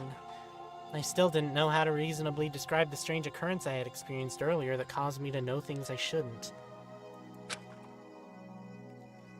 Wait, who is this? She's... It's okay. As Echo says, I'm Gaia Espere, Pandora's twin sister, who couldn't save her. Twin sister? That explained the striking similarity to Pandora. Save her? Does that mean this note was from you in an attempt to contact her? What's your role in the involvement in this game? Hang on, you wanted to save her? I thought since you're a part of the game that, I don't know, you were working against us. With a heavy sigh, Gaia sat herself up against the base of the containment unit. You have a lot of questions. I'll try to answer them to the best of my ability. Welcome to the testing chambers. It's a pleasure to meet you all, Echo, Lyle, and Kanon.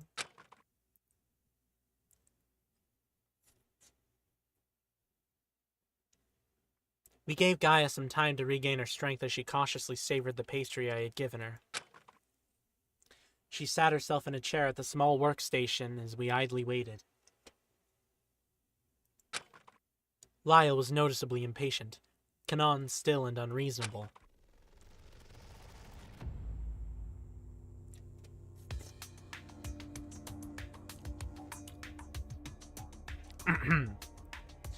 So, who are you in context of this game? Unlike Zero, who controls the many aspects of the killing game, I'm just an overseer. We're able to oversee the entirety of the game from our captivity. Whoever is placed in one of these incubators has their consciousness removed from their body and incorporated into the technology of the facility. I was never originally part of this, but seeing as this containment unit has a synonymous framework into collecting data from our consciousness and biopsychology, I was able to wedge my way through the basic functions. But I'm concerned. It was Zero's request to open the foyer doors. I think he wanted to find me in this room. I'm afraid he has something in store for me. She shuddered at the thought. If what Gaia said was true, even she wasn't safe. Is this a farce? A bunch of lies to make us believe you're not a threat. I'm sorry, I cannot provide more details to convince you. You'll just have to take my word for it. In that case, where's Zero? His body is in one of the other units. However, he is in much worse condition. Gaia pointed at one of the other units on the opposite side of the hexagonal and centerpiece. Lyle and I walked over to the unit that was lit. The screen displayed critical in red. It was as she said, the visage of Sarah was in the unit, but his hair and clothing were different, just like in the student profile for Akihiko. It's him! Akihiko Quartz, otherwise known as the Ultimate Radio Host. Zero, the Despair Program-infected version of Akihiko, has control over malicious threats. I ceded control over general facilities such as the infirmary in an attempt to make contact with participants. So, they're pulling from DR2 and Zero Escape.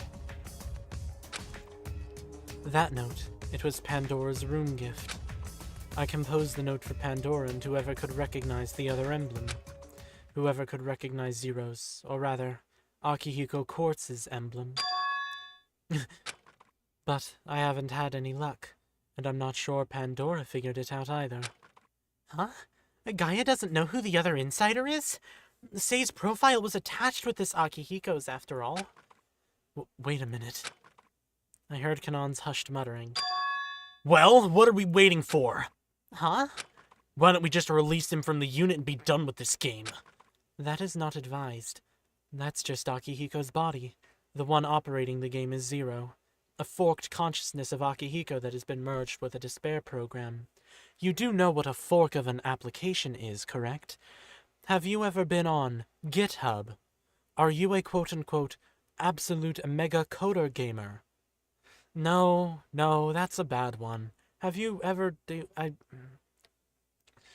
I'm gonna stop trying to make jokes, man. It always falls flat. I don't know how Akihiko's real consciousness is faring. I worry he's too far gone. If we release him, it's possible Zero could malfunction, but it could also kill the host's consciousness. So what? The small price to pay for all the hell he's put us through. No, please, it's not him. It's the fault of the Despair program. The Preservation Project, the ultimate prize. Gaia's eyes were dark.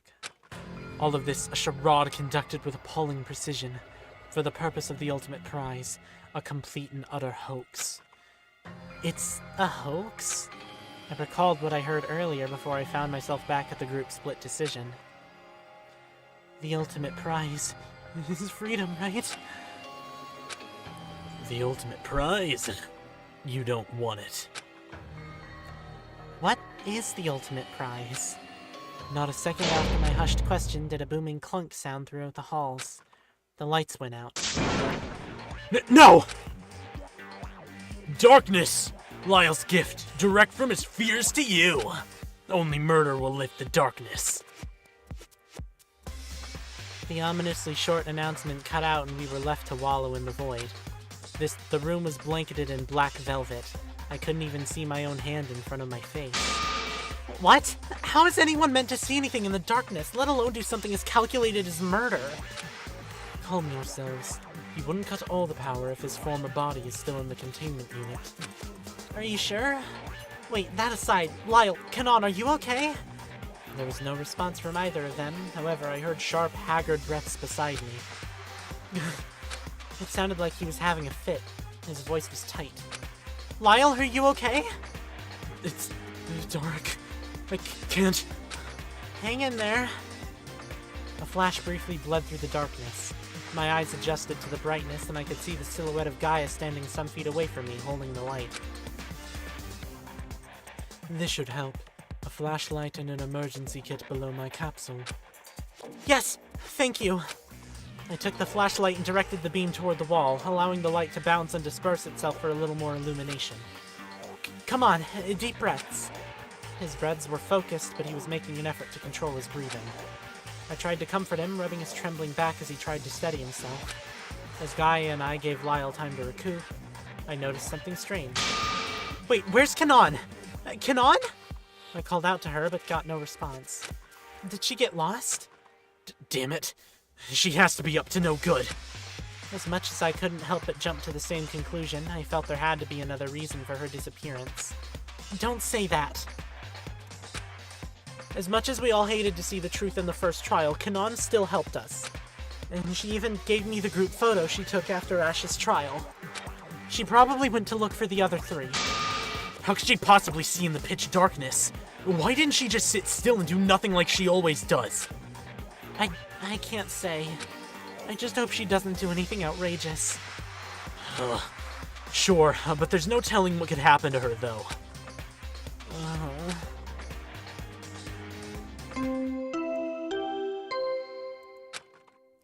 A body has been discovered on the trial grounds. Just as Zero said, the lights return after the announcement of a body discovery. You will be granted a period of investigation, and then we will begin our class trial. No way. I didn't want to believe it, but the game carried on to take another victim. I gulped. Gaia, do you know who was killed? Gaia shifted nervously. I cannot see anymore. After being removed from the containment unit, I can only do as much as you participants can. That is, until I can gain control from the systems here. Gaia quickly made herself busy at the workstation, familiarizing herself with the programs once more. This can't be happening. So, we have to go up there? I don't know what we'll find, but... Another death. What else could occur in this damned place? I didn't care for the indignation of his tone, but Lyle was right. At this point, it would be foolish to expect anything less than death.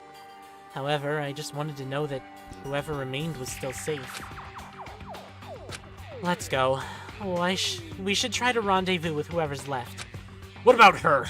Can we trust that she doesn't try anything funny? Gaia was deep in thought, her attention fixed to the workstation near Zero's. Go ahead. I've been investigating this group for some time. There's still much to learn from here. I'll do what I can to shore up information. Oh, I've definitely been peeking.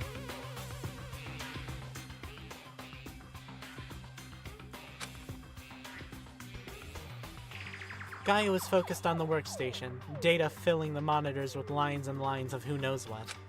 It didn't seem like she would be moving soon, so Lyle and I left her to her work. Okay, be careful. Thank you. Lyle and I darted out of the testing chambers, making haste for the elevator. Come on! What is it? The elevator isn't working. We can't wait around for the elevator. Let's just head up the stairs. Hurry. She better not be conniving with Zero after all. Lyle growled to himself, but I didn't reply. It was impossible for me to say whether or not Gaia was truly on our side or not, but after freeing her from captivity, I had a feeling she wasn't hostile. I sighed. Regardless, there were more immediate pressing matters to attend to. Making an about face, we rushed through the hall and back up the stairs. Returning to the foyer, we were met with a troubling sight. Fucking Missy? I mean, that makes sense. She was one of the smartest. Missy! As we closed in on her, the first thing I noticed was the large slash that was cut into her chest. Her drooping body was held upright against the elevator door jamb between the elevator cab and foyer, preventing the doors from shutting. Shit!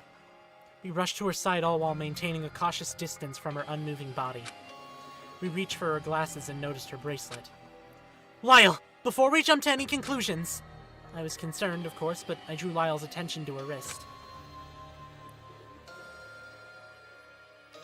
The small bracelet was still rose gold. Phew. She's not the victim, but what happened to her? And why did the body discovery announcement go off? She's alive, right? Get her up and let's find out. Lyle kneeled down, trying to wake her from whatever daze she was in as I returned her glasses. Her eyes fluttered and she groaned, reaching toward the deep cut in her chest. Missy! Oh, Echo and Lyle? Come with me! Her eyes snapped open and she leapt into the elevator, clicking the button for the trial grounds. We gave chase and rumbled to the requested floor. Hi, hello! Onyx ZSZ? I really want to say Onyx. Is that pronounced Onyx? Is that pronounced Onyx? Either way, hello! We are a little bit late into the stream! Upon arrival, we were met with another gruesome encounter. And it's gonna be Forte. Yep. And he's actually dead. No, it's pronounced Onyx, Lamau. Alright. And... say not even trying to hide it. Forte's body was covered in blood, and Say, stained with the liquid as well, was sitting on the floor in an emotionless daze, staring at him.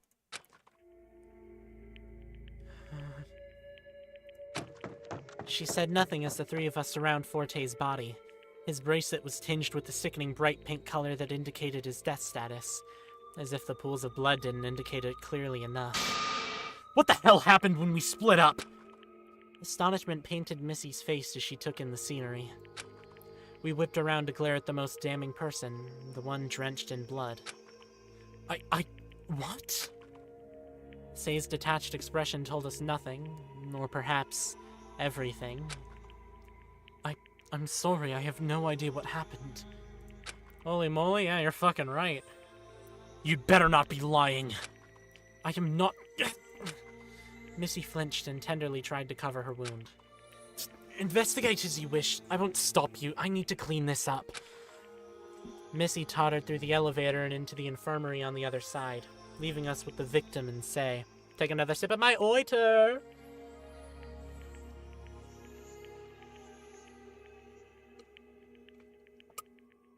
Hashtag my oiter. So, Care to share anything, Say? Didn't think so.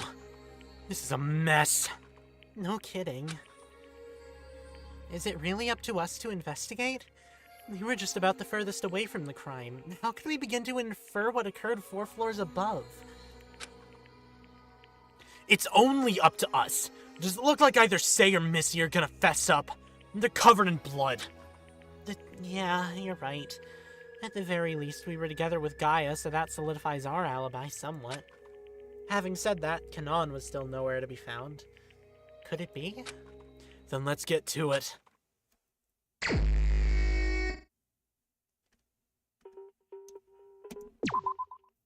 Alright, Dagger. Echo Pine? That's your IRL name. Is it? If it is, that is some... Just remove the pine? Oh, okay. Echo. No, Echo's really... Echo is a really common name for queer folk. I'm not surprised about someone named Echo. I'd be surprised if it was Echo Pine. Forte's body was lying face up, with a familiar dagger stuck in his abdomen. That's a Darling's dagger. If this scenario were anything like the scenario when I went with Missy to investigate, I can only assume the dagger came from her possession. So Slay, exactly. But why did Missy herself suffer a huge slash? Abdomen wound. A bro was stabbed 4 times. It looks like he was stabbed multiple times before the culprit plunged the dagger firmly in one spot. Surrounding the dagger stuck in his body, Forte had several tears in his shirt, exposing the lacerations in his abdomen underneath. The lacerations were noticeably clustered around the abdominal area. 28 stab wounds. You didn't even want to give him a chance, huh? Did you feel anger, hatred? He was dying, and you stabbed him again and again and again. And I don't know the rest of the monologue. Is there anything else interesting here? Not too much. Oh, something at the back of her head. That sad Lamau skill issue? Yeah. Behind Forte's head was a sizable pool of blood. It's possible he fell backward and the back of his head split from impact. The thought was upsetting. For some reason, I don't think that's what happened.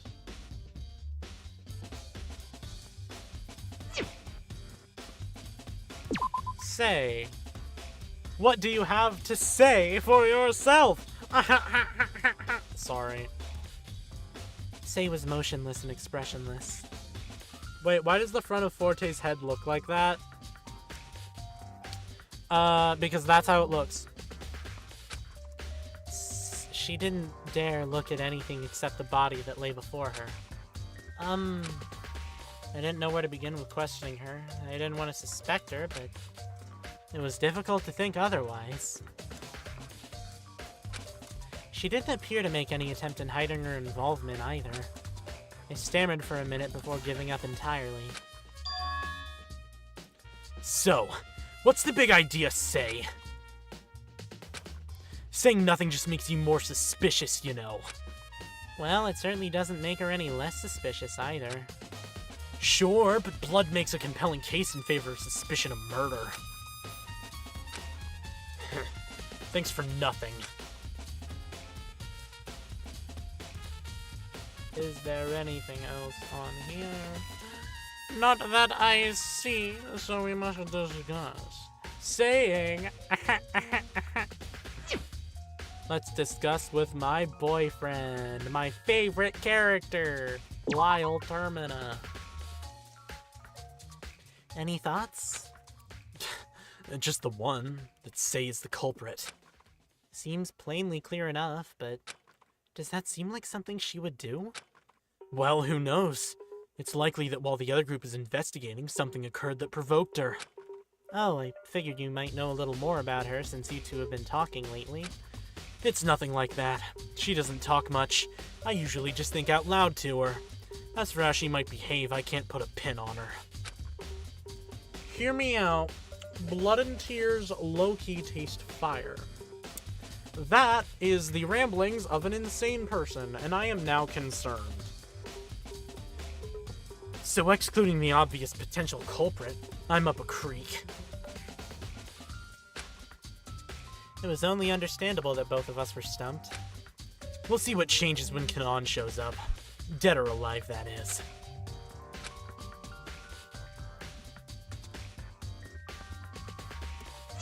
What the fuck else is there? Oh, continue.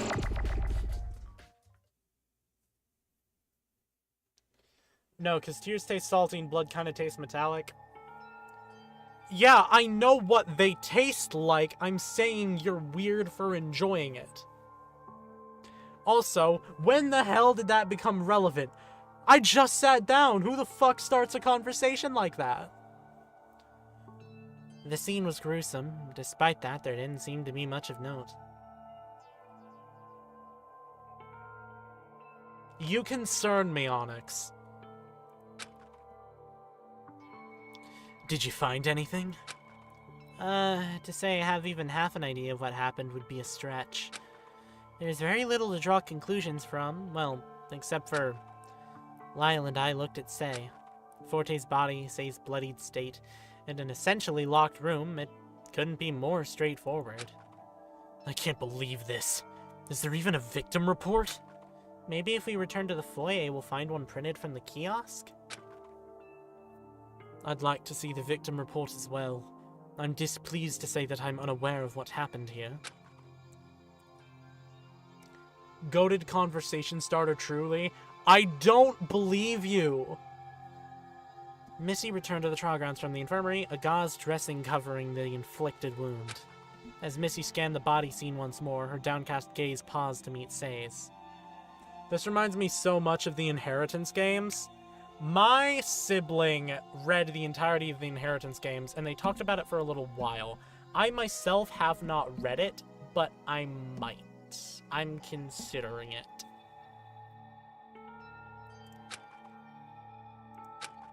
Sei, why don't we get you cleaned up? You're being awfully casual with the culprit. Missy didn't respond. She offered her hand to Sei, who stiffly reached up to receive it. You gotta go? Fare thee well. Thanks for coming around as long as you did. It's always appreciated. The two of them left the crime scene without a word. Are we supposed to stop them? Well, it's not like they get very far. Ugh, I don't even know where to start on how strange this all is. That's a weird thing to say to a streamer! You don't love me, you love the idea of me, but goodbye, fare thee well.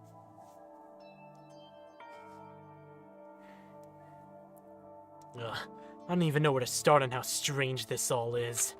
Let's just get down to the foyer and find the victim report. There's no use standing around a dead body. Zero probably has to clean this up for the trial anyway. I nodded. Lyle started toward the elevator as I glanced at Forte's body one last time. We took the elevator back down to the foyer once more. Damn, I'm gonna miss foyer. What? I'm gonna miss... Forte. I'm gonna miss Forte. Arriving at the foyer, Lyle went straight for the main kiosk. I stepped out to follow, but stopped at a familiar sight. A familiar photograph of Darling was on the floor. It had a small puncture at the top of it. Huh? I've seen this before. It was the same photograph Missy received for her special gift, but this time I wasn't with her when she received it. However, I noticed that the wall near the elevator had a similarly small puncture that matched the photograph. Could it be the two punctures in the wall in the photograph could be indicative of when Missy pinned the photo on the wall with Darling's dagger like last time? But if the photo's on the floor, a puncture is in the wall, and the dagger is in a different place, someone must have taken the dagger out of the wall. What did it mean, if it meant anything at all? Hey, Echo, the victim report's over here. Sorry, coming. I hustled over to Lyle as he waved the postcard-sized black sheet.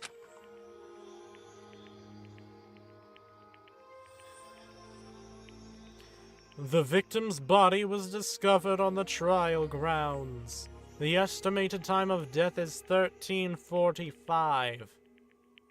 What? Is that it? You're telling me? This is completely useless. It doesn't even say cause of death. Yeah, it's all dodgy. I wonder if Gaia had something to do with manipulating the report. Huh? You think she had something to do with it? Well, I'm not ruling out the possibility. Well, Gaia allegedly lost her overseer visibility. It might be possible she had the capability of manipulating a report from the workstation. I grumbled at the thought of another suspicious act. Oh, that reminds me. Kanon is still absent. I hope she's okay. She must be. If she were dead, another victim report would have turned up. That's not very comforting. After a brief discussion about the victim report, Missy and Sei emerged from the living quarters, meeting us in the foyer. Sei's expression remained as somber as before. Missy's eyes were shifting with unease. The two of them might have cleaned up the mess of the scene before, but whatever was going through their minds continued to darken their faces. The trial might start any minute now. Let's use our time wisely to get information out of those two. Missy. Missy, are you alright? I'll survive. Fortunately, the cut wasn't too deep. That's a relief. What happened? To be honest, I haven't the foggiest. I can hardly even recall how I ended up where I did. Start from the top. What did your group do when we split up? We visited Cyrus's room as a group to gather information. I used the dagger pommel to knock the doorknob off and unlatch the lock. Inside, we found files about the Preservation Project, a class dossier detailing our backgrounds, and some floor plans for the area you visited. After exhausting the files of information, we visited the trial grounds, thinking we could confront the one administering this game. However, Zero was nowhere to be found. We'd hit a dead end. Figures. Well, Missy's story lined up with striking similarity to what she did when I explored the main floor with her and Forte. If this was true, it's likely he knew exactly what information was detailed, thanks to the strange occurrence I experienced. While we were idling in the trial grounds, the motives directed at Forte and Sei came into play. Forte had a bit of a sorrowful look about him when he heard the song, and Sei, she got nothing. We had hit a dead end. We searched the most damning places we could in our area, and still yet nothing cropped up. That said, I decided to employ what I learned about Sei from the files. She has some connection to Zero. Sei knows Zero?! Oh yeah, the only one who knew about Sei and Zero were the ones who stayed in the foyer and investigated Cyrus's confidential information. Yes, I pleaded for her to share what she knew. That she would admit it for the sake of escaping our enclosure. But rather than assisting, it appears she snuck the dagger from my possession and lashed out at me. Sei attacked you? I'm afraid so. I must have said something wrong to provoke her. At that point, all I can recall was toppling back from the sudden offense as Forte put himself between me and Sei. She made a threat to harm herself, directing the dagger at herself, after which Forte made a move to take the dagger, but seeing as she's unarmed, it was a false alarm. I probably hit my head or something because I must have blacked out until you two came. Missy trailed off. It was discomforting seeing her so unsure. As far as your admission goes, Sei was the last one wielding the dagger, the very same one that's planted in Forte's body right now. That is correct. There doesn't seem to be any other conclusion here, is there? This is essentially a locked room murder with only one possible culprit. It would be difficult to contest otherwise. I just wouldn't be able to sit with myself if I really did cause her to spiral this far. Her voice cracked with remorse. I wanted to reassure her that it wasn't her fault, but I didn't want to lie and let anyone down. The situation was getting more and more bleak by the minute. By the way, where is Kanon? I wish we could tell you. Looks like you didn't see her crawling around up here either. She disappeared while we were investigating beyond the foyer doors. Can't say where she ran off to, though. I see. Her absence during all this is quite disconcerting. Not to mention, I don't seem to have the revolver in my possession anymore. Missy reached into her inner coat pockets and came up short. You've gotta be kidding. So the revolver was missing. That, along with Kanon's absence, was cause for concern. I'm going to grab a little bit of iced cream.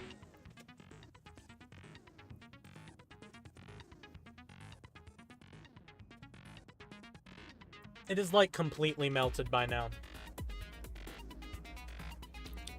Like, I will be so for real on that.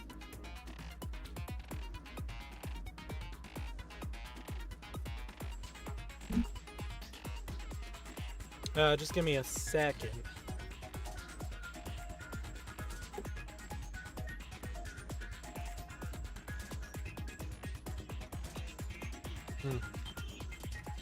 Alright.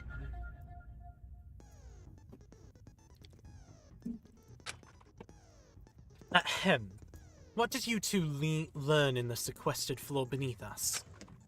Well, the rooms below are the trophy room and testing chambers. We didn't explore the trophy room, but from the outside look of it, it's just a display for a hunting game. However, we found the physical bodies of Zero and Eve, or Akihiko Quartz and Gaia Spare in the testing chambers. I got an email, I have to check this, it might be from work. It's not from work. Oh, so you've learned their identities as well? Yeah, you don't seem surprised. Those two students' profiles were also in the class dossier. Why they were included when they aren't participants is beyond me. You'd think that kind of information would be better hidden. Other than that, we didn't find much else of note. I see. And none of you were near the crime scene at all? No, when the blackout occurred, we were immobilized, stuck in the testing chambers until the lights returned. There was a blackout? I had no idea. It must have hit when I was in my daze.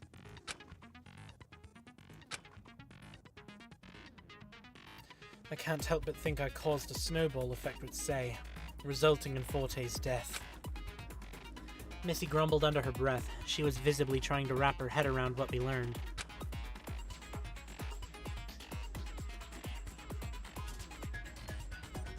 After learning about the details of Missy's side events, things were getting more and more tangled up.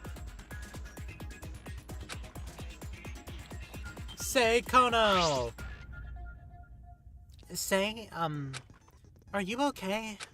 Did you get hurt or anything? No, I'm fine. You're fine? Sei nodded. That's good to hear. Why do you care? Well, you're safe. That's always good news. So she came out of that mess completely unscathed. Unlike Missy, who received a nasty scar. And unlike Kanan, who was completely missing. What was going on? Do you have anything to say about being at the crime scene? No. It should be crystal clear what happened there. You say that, but... Sei closed her eyes and turned away, ending the conversation promptly. I couldn't bring myself to believe it. But what? There's nothing more to be said about this, is there? She's asking for this. There shouldn't even be a trial for something as clear as this. I just don't want to jump to any hasty conclusions, okay? We might suffer the consequence of a poor decision if we go to the most obvious. We had to be careful. The trial was our only chance to clear the confusion, even if it did look clear as day. Echo, a word? After talking to Missy and Sei, Lyle and I shuffled off for a sidebar. I wonder what could have put everyone in such a precarious situations. Never mind that. We have a very clear culprit here, don't you agree? If we point out who it is right away, the answers will come spilling out. I don't know if it's as simple as you think it is. Don't get all contemplative on me. Look, it's dangerous to make assumptions. I don't want to suffer needless consequences if we can help it. I get that, but don't discount a healthy suspicion. There's no use in blindly following someone's word and word alone. Especially when one's adrenaline starts messing with their perception of the situation. Facts can get muddled up. Agreed. We've experienced it personally. Lyle and I were on the same page, although our approaches were different. The only thing we had going forward was our intuition. We have to put our heads together. We won't get anywhere if we don't work together. Also, I hate to be the bearer of bad news, but I do need you to take your pants off. I need your dick. Anyways, I hope I can count on you for help. Likewise, but I can't promise anything. Where on earth is Kanan, though? Last I recall, she's been acting a little worrisome since last night.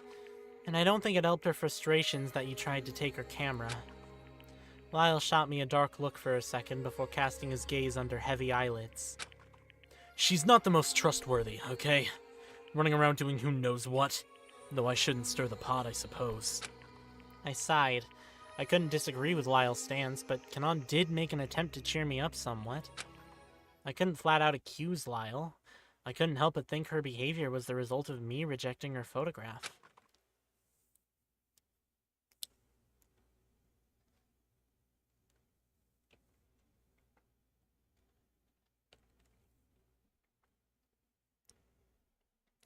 It's that time, folks! Class trial time! The elevator will take you all to the courtroom once everyone has entered. Not that there are much of you left. Hell yeah, class trial time. We've only been streaming for... Jesus Christ, 2 hours and 46 minutes. Also, wow, finally, a stream where I have 0.0% dropped frames. I love when my internet is actually nice to me. The four of us sulked into the elevator once more, the doors sliding to a close as we anxiously stood by for whatever discoveries we would make in the courtroom.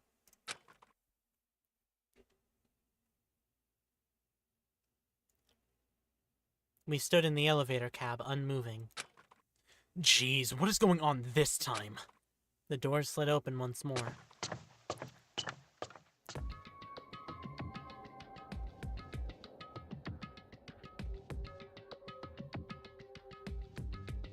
Kanan crept into the elevator. The doors finally closed and the elevator began to move. She was alive, thankfully. Kanan? Where the hell have you been? We didn't hear a single breath from her.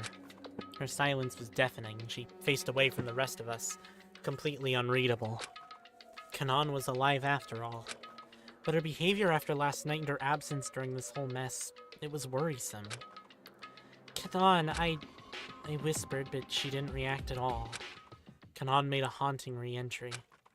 Given what we knew about a revolver gone missing and Kanan's disappearance from the testing chambers moments before the body announcement, was I too late? Was this my fault? Danganronpa.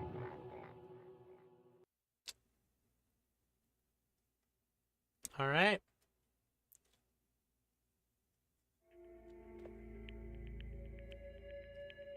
She didn't turn. Kanan, I was cold to you last night. You don't have to apologize. I ought to be the one who's sorry. Kanan's voice was hushed. Huh? I'm sorry. But you don't have anything to be sorry for. I'm the one who tore your well-intentioned photo in half. Kanan? What did she mean I ought to be the one who's sorry? The atmosphere was disquieting. No one said a word. We stoically reserved all our inquiries for the upcoming trial. Alright. Chapter 4, Endless and Unfamiliar. Why would you go into a Deadly Life chapter card to literally a minute later go into Chapter 4?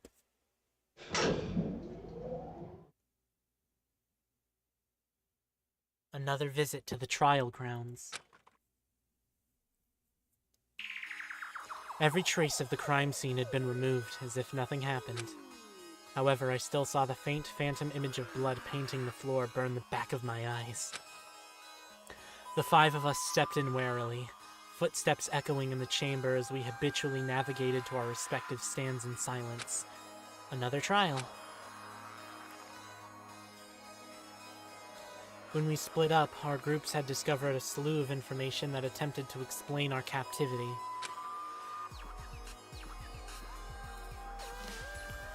But in spite of making these discoveries that we thought would help us prevent further danger, another one of our group has fallen.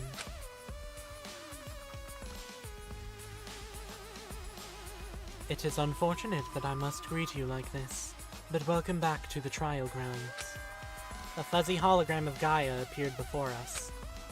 Oh, you're here too? Sure, whatever. Showing your face isn't really gonna change anything, though. Gaia, do you know anything about what happened to Forte? I can't say that I do, but please consider my presence an asset to your discussion. Should you need any inquiries answered, I will do my best. Jeez, this one has been nothing but useless. If anything, I would posit that Zero will, at very least, respect my testimony. What makes you think you can pull the wool over our eyes? What if you two are colluding?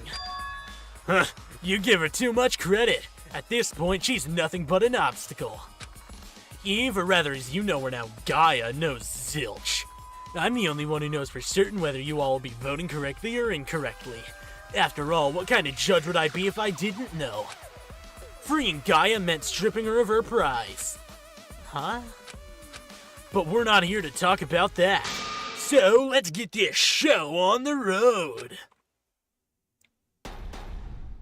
Quest while all wise. I think I'm funny. Let's go over the rules, shall we? You're all on trial to figure out who the culprit is of today's heinous crime. The rules are as follows. Discuss, discover, and determine who the culprit is among your group. A majority vote will seal the individual's fate, and we'll just see what happens from there, yeah? One of few outcomes will occur. Determine and vote incorrectly, and the entire class is executed. With the culprit alone able to walk free and win the ultimate prize. That's the ideal endgame for the culprit. Determine and vote correctly, and the culprit alone will receive proper retribution and perish at the hands of your group decision. Phew, you just might live to see another day. Our victim today is Forte Solo, the ultimate opera singer. It's a real shame we never got to hear that bass baritone voice of his. C'est la vie! So, you know what to do. I'm sure you'll get this one done with real quick. Zero chuckled to himself after his brisk opening statement. Before we get into the proper reading, I must take another swig of mine oiter.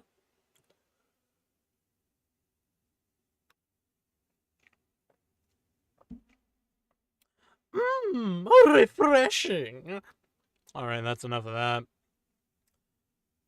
We all stared at each other from the circumference of the stands, our eyes locking onto the most suspicious. Don't waste your breath on this. There's an obvious answer. Is that so? Let us be the judge of that. This case is gonna be difficult. We need to try. Though I desperately wish this wouldn't happen again, a culprit must be found. First things first, we can't ignore the fact that Say was right in the middle of the crime scene, drenched in blood, presumably from the victim himself. It's ineffable.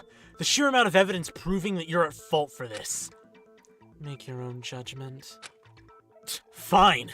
There's no way around the fact that no one else could have killed Forte, but I suppose I'll entertain you. Let's clear up everyone's alibi. When the six of us split up, the two groups were as follows. Missy, Forte, and Say went to investigate the floors we've seen. Cannon, Echo, and I went to investigate beyond the foyer doors. Here is when Gaia's statement will prove useful. Yeah. Me, Lyle, and Kanan were together with her for a majority of the afternoon down in the testing chambers. That is correct. I have not left the testing chambers since my release. As for supporting Lyle and Echo's statement, I did not see anyone leaving the testing chambers. Nevertheless, I unfortunately took no notice of when Kanan supposedly left. Yeah, Kanan, you managed to slip out unnoticed while Lyle and I spoke to Gaia. Where did you go? I had to step out. Step out? And where to? Back to the main wing so you could sneak around and plot something on your own? Kanan in the main wing? If she were involved in Forte's murder, she never made herself known during our journey. The three of us didn't see a trace of her as we explored the rooms, and only the three of us went up in the elevator before Forte's demise. So only the three of you went up. Missy, is there anything else you can tell us about your group's exploration? The Forte's no longer with us, And Sei is obvious culprit number 1. And Sei might be unreliable. doesn't the blood speak for itself? Say, one moment. I'd hate to commit to a conclusion so hastily, so I would like to know what occurred leading to the events that caused my side of investigation to unravel so grievously. The three of us moved as one unit in the main wing for the entirety of our investigation. Like I said, we all entered the trial grounds together. And? Well, I cannot speak more plainly about what occurred after, though I wish more than anything it were untrue. But that wish is nothing but dust. The slash that has been carved in proves this. Sei turned the dagger on me. Clear as day! Sei Kono was the culprit behind Forte Solo's murder. Hold it. If you asked me to act right now, I wouldn't lay a vote against Sei. I was the only one present when she made her assault. I should know what her motive to cause harm was, and say it was not with murderous intent. Sei still harmed you, though. That action alone could be indicative of more. Case in point, the very poignant murder of Forte. Are you protecting her? What do you even have to gain from doing something like that? Hang on, if Missy has an explanation, we should hear her out. I'm still apprehensive about voting too quickly, especially when we haven't yet established any rhyme or reason. Indeed, my testimony is not driven by a want to gain anything except the truth. Would I not be endangering myself if I voted against Sei? Ugh. I see where this is going. Knowing tiresome you all are. You want to dig for a reason behind these sort of things, despite seeing that the conclusion couldn't be more telling. Fine, let's talk motivation. Just cut to the chase, will you? It would be helpful, after all. Zero explicitly delivered motivations in different, targeted ways over the course of the afternoon. Motivations. What could have caused Sei to turn the dagger against Missy, and possibly against Forte as well? And did hearing the other motivations cause someone else to behave differently? Hopefully in turn, we might also get an answer to Lyle's question of what Missy might have to gain if she got potentially were protecting Sei. Discussion commence. Let's see what everyone has to say about their specific motives. My motive, it was a photograph.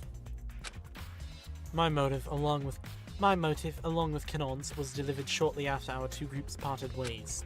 The photograph, the bloodied portrait of a friend whom the dagger once belonged. Sei, the announcement didn't direct any sort of gift to you. That's right. And Lyle, your motive Was the blackout, a result of my fear of the dark. Let's see what everyone has to say about their specific motive. It did direct a motive to Sei. It did. It just said Sei was too useless. It said Sei was useless. It said Sei was shit. It said Sei is a bitch. That's true. Forte Solomon's song was announced first, and Sei's announcement of nothing followed shortly. Did she react to the message in any way?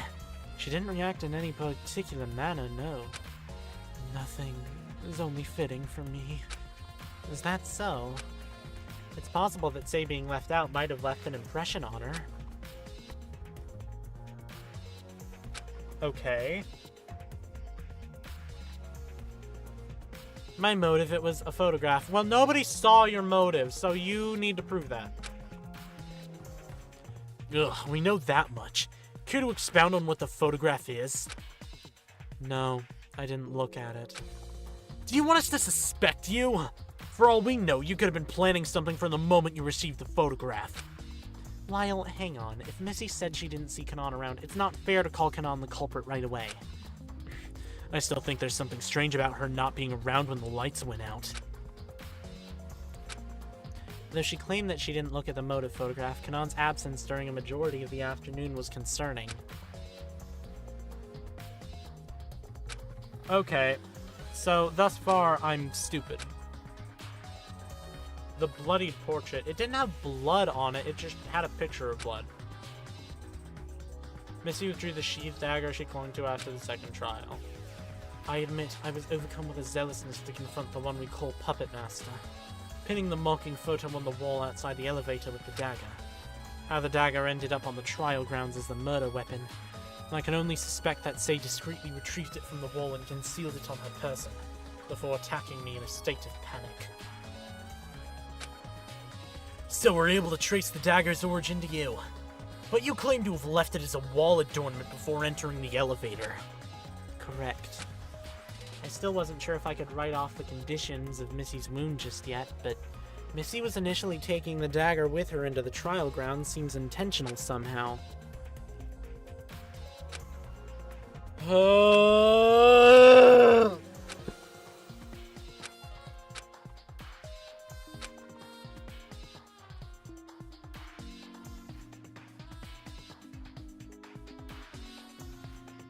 How can it possibly be this? Lyle very clearly had a fear of the dark. Although I guess it wasn't explicitly stated as Lyle's.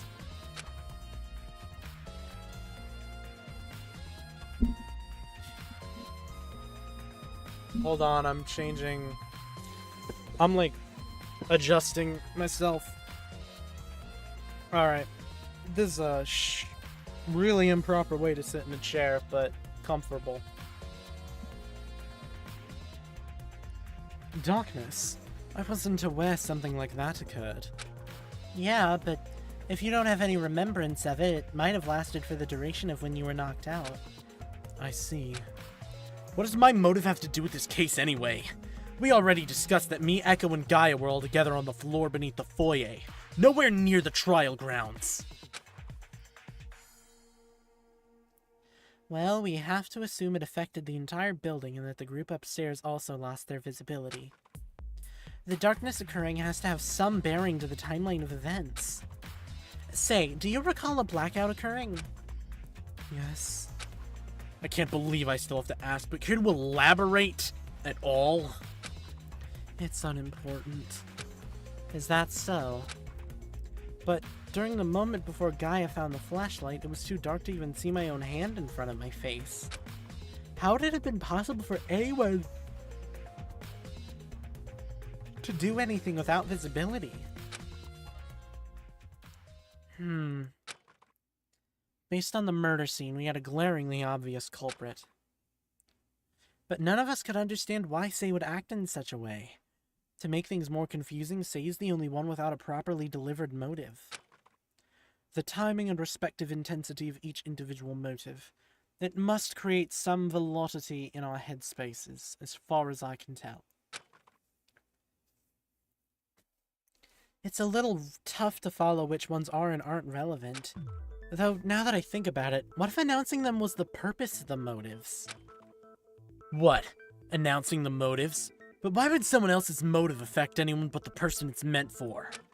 Well, I was just thinking. I didn't receive a personalized motive either. But to hear that everyone got something that would try to provoke them to murder, wouldn't that be frightening? To hear who has motives and a reason to kill, you'd feel tormented that others could turn on you.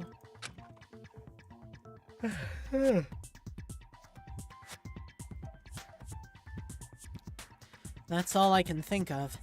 Sei received her motive last, at least, before Lyle's blackout. In that case, we're back to square one. Sei is the culprit. You just explained a reason why she would be motivated to kill, despite not receiving a personalized motive herself.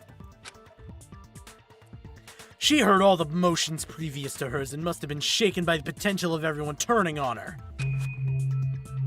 Discussion deadlock. Well, it's possible, but... No buts! If you need more proof, let's move on. With the advent of Missy's claim of Sei's attack in mind, the next topic is obvious. That is, the state of Forte's body. My throat fucking hurts. Lyle's voice is hurting to do. Hold on, I think I need more oiter.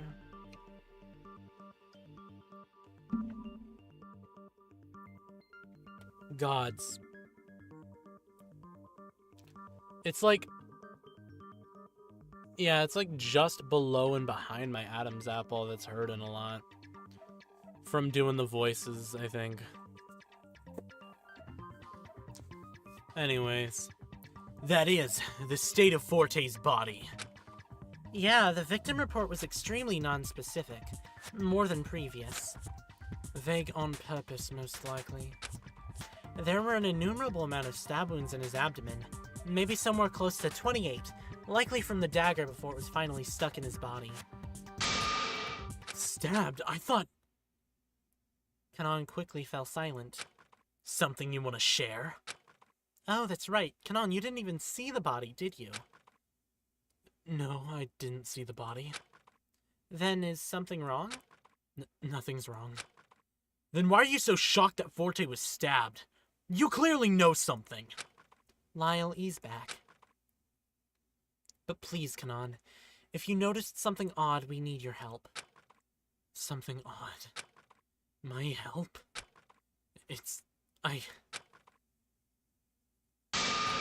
I shot Forte. Huh? You did what? Kanan, that's what you were up to. You'd better explain yourself. Not only was the revolver out of Missy's hands when we met up with her, you also have no alibi whatsoever. I would hope Kanan isn't as contemptuous the person you think she is to deny information as critical as this when cornered. But I must know as well, when did you come to the foyer? And to what end did the revolver's last bullet entreat to have finally been spent? Kanan freely admitted that she caused harm to Forte, but to know why she meant to do such a thing caused an anticipation to rise in my chest. I've been suspicious of Sei for a while. I had either a strange intuition or just another strain of bad luck led me on. What made me act was finally seeing that mystery announcer in the testing chambers. Echo and Lyle discovered Gaia, the voice behind Eve, so naturally, the other encapsulated person must be Sei's connection. But what made you suspect Zero and Sei had a connection to begin with? I noticed her reaction at the first Killing Game announcement. She was transfixed on that voice, as if she'd heard it before. It's a small detail, but I couldn't shake it. From day one, I've only been suspicious of her. By laying low, she was playing the long game. But that plan had to backfire eventually, right? So I slipped out while Gaia, Echo, and Lyle were talking. I had to investigate my apprehensions about her. Returning to the foyer, I moved warily. But I didn't find any trace of them on the first floor. The only thing I found was a photo on the floor and a puncture mark in the wall near the elevator. I just missed them. I noticed the elevator was at the trial grounds. I called for the elevator to follow after. Upon arrival, the doors opened and Missy was suddenly flung into the elevator cab with me. She just dropped in, bloodied, and her head hung low. I thought she might have been dead. I looked in to see who her assailant was and saw Sei and Forte in the middle of a struggle. Even though Forte had a dagger in his hand, Sei was the one with blood all over her hands. He must have pulled the weapon away from her just after her attack. My suspicions about Sei were confirmed. She was under our noses the whole time, waiting for the right moment to strike. Missy's revolver had fallen out of her coat pocket. I grabbed it and didn't think twice. I fired towards Sei.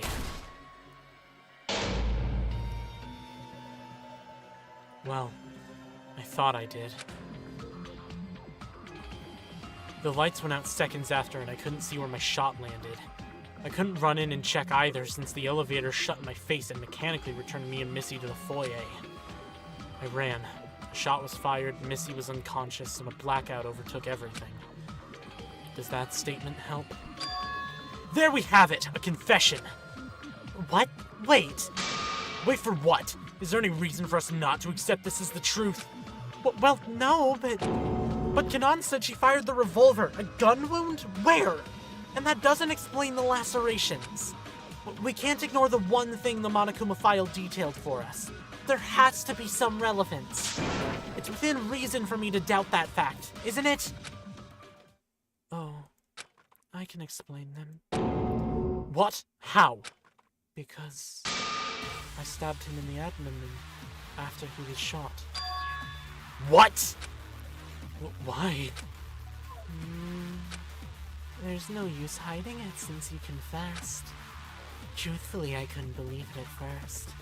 But seeing how desperate she was, I ultimately wanted to help Kanan escape. Huh? After I witnessed Kanan shoot Forte from the elevator, he fell quickly, and I saw his bracelet turn pink.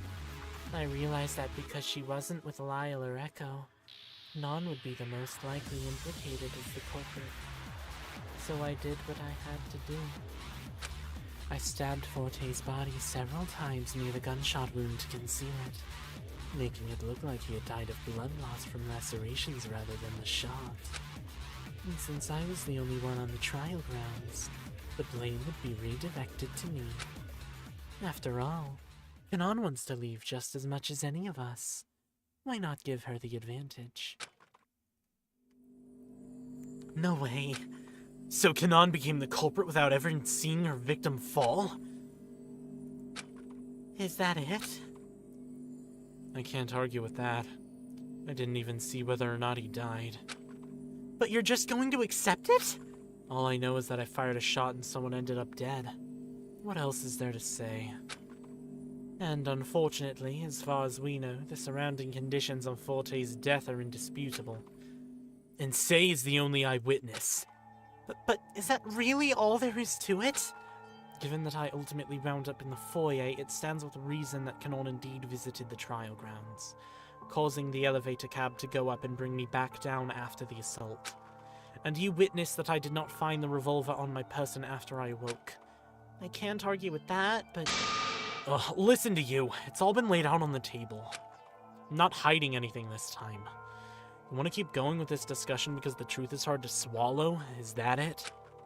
I have news for you. These trials are full of impossible to accept facts. I'm sorry for continuing this vicious cycle. So won't you just allow me to leave with whatever's left of my dignity? Just let me receive punishment already. No, that's not it at all. I just... If there's something bothering you, just spit it out already. I couldn't help but think there was something missing. I was racking my head for an answer, for something. This story just feels off to me. I just don't know why. Everything is out in the open. What else is there to deliberate? Nothing. Don't be a coward and just vote me off already. If there's no proof of another culprit, then you're just endangering yourself with an incorrect vote. I'm sure there's something else we can talk about that can save you. Kanan, don't you care that you could be executed? Of course I care. But who am I to argue with the facts? They're impossible to dispute. It's my punishment, isn't it? It's only fair that I get what I deserve. I can't fight it. I didn't know what to think. None of us had an inkling of what truly occurred on the trial grounds. Kanan admitted that she shot Forte. Sei claims that the shot was what killed him. Sei masked the gun wound by stabbing Forte several times, allowing Kanan a clean getaway. But since Kanan unexpectedly confessed, there was no reason for Sei to keep secret the fact that she disturbed the crime scene, making it appear the way it did. All I could do is take their word was truth, right? Kanan and Sei's testimonies were the only things we had to work with, yet I couldn't help but feel like there was much more to this. I was struggling to find the truth in this trial, but would it lead me to a dead end? A dead end? Missy said something like that when I went with her and Forte the first time. We ran into a dead end of sorts when we were investigating the courtroom. We couldn't find Zero or any other hints. And then we were all killed by one shortly thereafter. But something inexplicably occurred as my consciousness faded. I returned to the time before we split into two groups. This time, when I went with Lyle's group, I had information I never could have known if I didn't go with Missy's group first. I knew the testing chamber's code somehow, and that Pandora's incubated sister was Gaia, the ultimate cartographer. Was it possible that I needed to pursue this dead end? I grit my teeth. I had an absurd idea.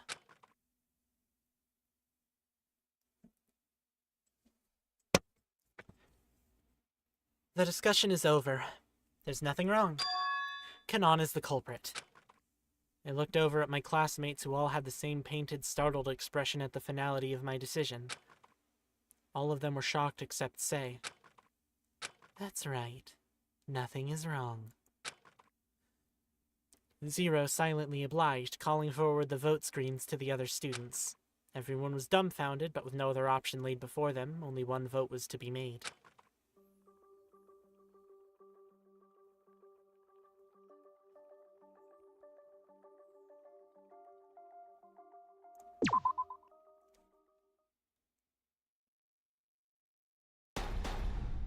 Class trial adjourned. Yippee. Auf Wiedersehen, Kanon! Thanks for all your hard work! The room shook as the walls behind Kanon opened to reveal its dark depths. Kanon herself simply turned from her place at the stands and walked into the shadow. This is it. I fled from the stand, my feet pounding as they carried me toward the hallway beyond the walls. What on earth are you doing? I paid no attention to Gaia's call. I was pursuing that dead end. I slipped in, Gaia's startled exclamation along with the others, shocked cries echoing through the halls just before the walls shut. My head was thrashing from fear. Each breath I took was heavier than the last. I threw myself into an execution. Kanon! I cautiously stepped forward. A veil of darkness caused me to lose all my bearings. Echo, what are you doing here? I blindly chased after Kanon's voice, each step taking enormous effort as I fought against all my instincts on self-preservation. This isn't right! What do you mean? You all voted for this. This is my punishment, isn't it? I was closing in on her. That's right! This is your punishment! This is everyone's punishment! Wait, what? Whirring machinery clicked into place as bursts of light flooded the room. The powerful lights bled through my closed eyelids, burning the back of my head. With each flash, the sound of an object darting through the air hit the floor before us, each shot approaching our very location. No! No, no, no! Kanon's cry pealed out amidst the sound of gunfire? All I could see between the firing flashes was the silhouette of her body convulse violently, each hit pulling her body apart. A sharp object narrowly darted past me, tearing through my coat and breaking skin. Blood began to ooze from the cut. I heard Kanon collapse before me. I started toward the sound and tried to find her, guiding my hand through darkness in vain. Pinpricks met my hand. Needles? I felt around at the ground and picked one up. It was a small, near-invisible thing on its own, but when shot at high speeds, the needles became lethal. Another series of flashes fired up, blinding me. Between flashes, I saw the mangled body that used to be Kanon, now a disfigured, bloody mass. The metallic taste of blood filled my mouth and I began to choke. A sharp pain melted its way through my throat. I buckled immediately. Pangs of anguish overwhelmed my senses. If I was wrong about this, if I was terribly, absurdly, ridiculously wrong, then I just put my life in danger for nothing. But...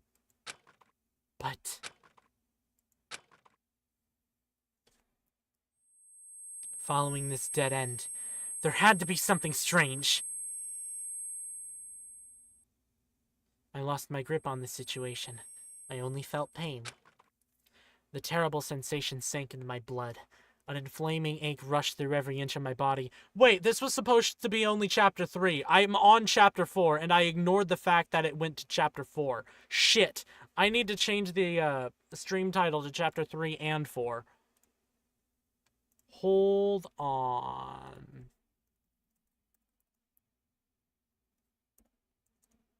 Chapter 3 and 4. There we go. The terrible sensation sank into my blood. An inflaming ache rushed through every inch of my body.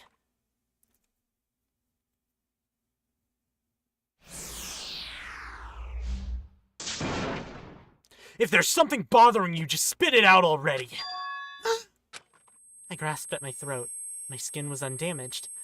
Only the startling phantom pain of the needle that pierced my throat remained. I wiped the sweat from my brow and met the gaze of concerned faces staring back from my exclamation. Kanan, alive once more, rivaled my panicked gaze with her own stoic expression. Just a few feet away from me, she was still waiting for our vote. "Are you okay?" Swallowing hard, I finally realized the purpose of these harrowing, strange occurrences. They gave me a glimpse of everything that could go wrong. Somehow I had managed to escape death twice. Why was I able to experience an alternate history like that? I couldn't begin to fathom an explanation. I was trembling. My heart was hammering in my chest. But if this were anything like the moment before entering the testing chambers, I steadied my breathing. There had to be something useful in that moment of time between coming to a consensus on the culprit and being executed. If I gather what I learned from the two occurrences ending in death, perhaps I can put together a picture of what could have occurred. As far as the group was aware, the only clues we had to work with were on the crime scene, and there weren't many to begin with. Forte's body had multiple lacerations clustered in one area, due to Sei hiding the gunshot wound inflicted by Kanan. He also had a small pool of blood near the back of his head. However, the other source of blood near the back of his head was what bothered me. Nothing clearly visible caused the injury. I didn't know how to explain the life-saving phenomenon I just experienced, but I knew I had to take the opportunity it gave me to find the truth. Look, I still don't think we have the full picture. Please, I can't vote for Kanan. So you're implicated in Sei as well? Not exactly, but her presence is important. If you think something's missing, then just shout it out. We won't know what's going on in that head of yours if you keep stopping the trial for no reason. That's the problem. I don't know where to start. I couldn't yet sway the group with the absurd notion that Kanan would be wrongfully executed. I didn't have the means to explain how I knew such a thing. I just think we ought to continue deliberating the details. There's something bothering me. If you could just entertain me with this, I'd like to further address the lacerations. While Kanan admitted she shot Forte, she didn't know whether or not it was the shot that killed him for certain. I saw her shoot him. But let's say the shot itself didn't kill him right away. As far as I could tell, the stab wounds and the subsequent hidden gun wound were near his vitals. They were around his lower abdomen. And remember, the condition for lifting the darkness was to kill. Kanan, when did the lights go out? They went out seconds after I fired and just before the elevator doors closed on me. The elevator was still working though. I couldn't see a thing, but I felt the cab move, bringing me back down to the foyer without a hitch. Excuse me. After I arrived on the foyer level, I waited out the darkness in the elevator cab before running off to the atrium. She waited out the darkness, and the darkness fell seconds after she fired? Lyle, we were just as immobilized in the testing chambers as Kanan was in the elevator cab and had to wait out the darkness as well. So, that means Forte wasn't killed instantly. Sei must have taken advantage of his injured state, taken the dagger from him with little resistance, and retaliated. He must have fallen weak from Kanan's chance shot, and when the lights went out, Sei stabbed him, finishing him off to lift the darkness. In that case, what you said about covering for Kanan was a lie. So you really stabbed Forte to death? Missy knows it. Kanan saw it too. I saw? I turned the dagger on Missy first. She has the scar to prove it. Forte would be next. What are you talking about? I only saw Forte with the dagger, facing off against— I keep fucking up the voices! What are you talking about? I only saw Forte with the dagger, facing off against you. Then when did Sei acquire the dagger? If Forte didn't push Missy away in time, she would have fallen instead. No, you can't mean that. And why not? I planned that attack after I saw you pin the dagger into the wall. I took it. If you were planning to attack, why didn't you do so when sooner? You had a perfectly opportune time when we were all in the elevator going to the trial grounds. You're asking why I didn't attack sooner? What the goddamn it is going fast. That's enough! We're not getting anywhere like this. But this is discussion. It's impossible to make heads or tails of it. We had a culprit pinned from the start, Sei. But we drew out the trial only for Kanan to take ownership of the hidden gun wound, and now we really are back to square one. Sei met the requirements for lifting the darkness, and hid the gun wound so we would vote wrong. Neither me, Missy, nor Echo were at the scene, so basing our conjecture on the testimonies of the two most suspicious people it's impossible! Damn it! How can we possibly find the truth based on their word and word alone? I understood Lyle's frustration, but barring all discussions so far, there has always been an obvious culprit staring right at our face. But something inside me kept resisting the easy answer. I simply couldn't accept Sei as the culprit. I had to think. Those strange occurrences ending in death, I learned something I normally would not have. With no tangible proof of what I needed to express, I put faith in the facts learned from my memories of the events, hoping something would work out. I put my faith in believing no one here could kill. Not after what happened twice already. Just why did I experience those strange occurrences? In the two scenarios, my life was gravely threatened. And yet I still stood here, with the memories of those events. After all, they had to happen for a reason, right? It was far-fetched, but I had to utilize what I learned, with hopes that the facts learned would guide me in the right direction. I have to think about what I've come to know. The information I learned when we visited Cyrus's room was about the killing game. The game was an experiment to see who would survive and win, to overcome other ultimate students. In the game, participants were paired with other close students to create friction between relations. The game was set up to sow chaos and disorder. Sei was listed alongside the former student Akihiko, now known to us as Zero. After Missy, Forte and I came to a dead end in our search. We discovered Kanan had been killed. Missy and Forte fell shortly after. Then I, the last one standing, heard the voice of the assailant, Sei. She pleaded for escape, but in my near-death haze, I could recall Zero telling Sei, "You don't want the prize." That, even after eliminating everyone, killing wasn't the answer. I was whisked back in time somehow, back to the decision that would bring me to this point, alive. Those were things I learned before falling to my demise. Falling for a sparse moment, that is. Finding new life mysteriously breathed into me. I wandered a different path, utilizing information that I learned from my previous experience. And that information had led me, us, here to contemplate another murder.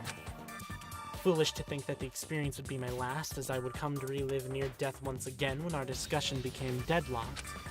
This time, I risked emulating that strange dead-end occurrence to pursue the strange thing I believed was missing from Forte's murder. It was a brief experience, but I saw the method Zero used to dispose of Kanan. Small, near-invisible needles shot at high speed, and little else before returning here. The truth felt close, but I felt an apprehension rising in my chest. Sei, tell me, what happened after Kanan shot Forte? What happened? I stabbed Forte! How many times do I have to tell you? You stabbed Forte, but did you kill him? Isn't it obvious? It's not. Kanan claims that before she shot you, Forte was the last one in possession of the dagger. The lights went out shortly after, and from that point, no one can really say who had the dagger. And though the dagger was plunged into Forte's abdomen, giving us the impression of it being the murder weapon, I can't help but think otherwise. Primarily because of the scenario we found ourselves in. There was constant pressure put upon us with personalized motives spread throughout our exploration. That is, until Lyle's final personalized motive. With a heavy darkness to stoke out fear, we would be scrambling until someone acted maliciously from the previously set pressure. But I couldn't even see my own hand in front of my face, let alone begin to think of a plan to kill and get away with it. So to carry it out to fruition would be near impossible. If the entire building was indeed plunged in such thick darkness, I can't help but think, how could any of us have killed Forte? That's interesting phrasing. Yeah, what are you on to? Recall when our group split, Zero mentioned something interesting. So, you all decided to split up, huh? That's alright. No sweat off my back. Figurative speaking, No sweat off my back. Figuratively speaking, obviously. Thanks to your fancy bracelets, I can still locate where you are. There's no escaping for you quite yet. It seems he's able to know our whereabouts within the building. In this case, he was able to locate us from our bracelets. Are you implying that Zero has taken moves to actively, though discreetly, participate in the game with us?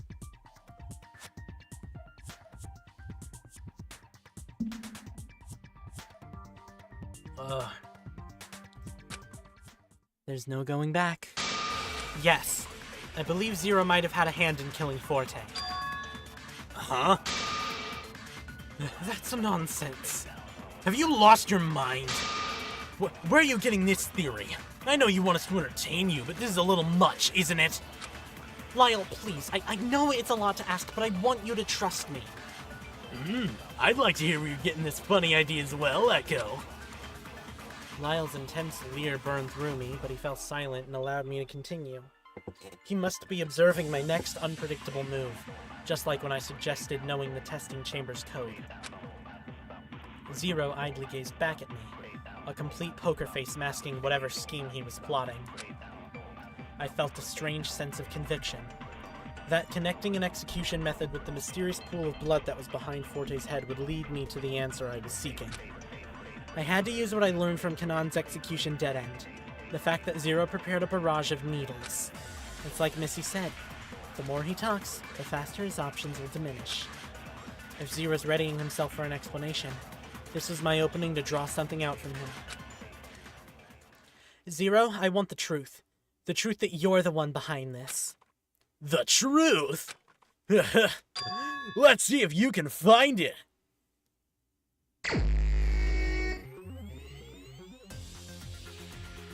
You're making a ridiculous accusation, you know. How could I have possibly killed a student? I can only operate from within the courtroom. Zero is goading me.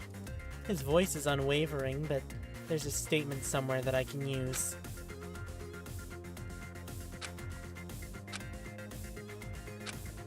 Yes, as far as we've seen, you can only operate from within the courtroom.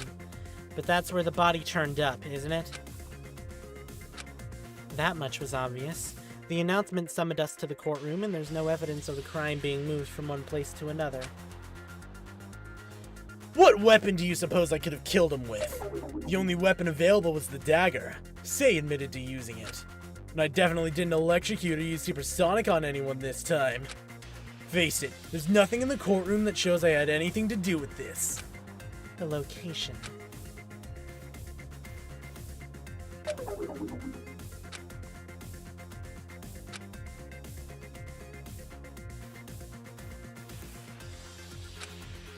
It's true that there was nothing in the courtroom,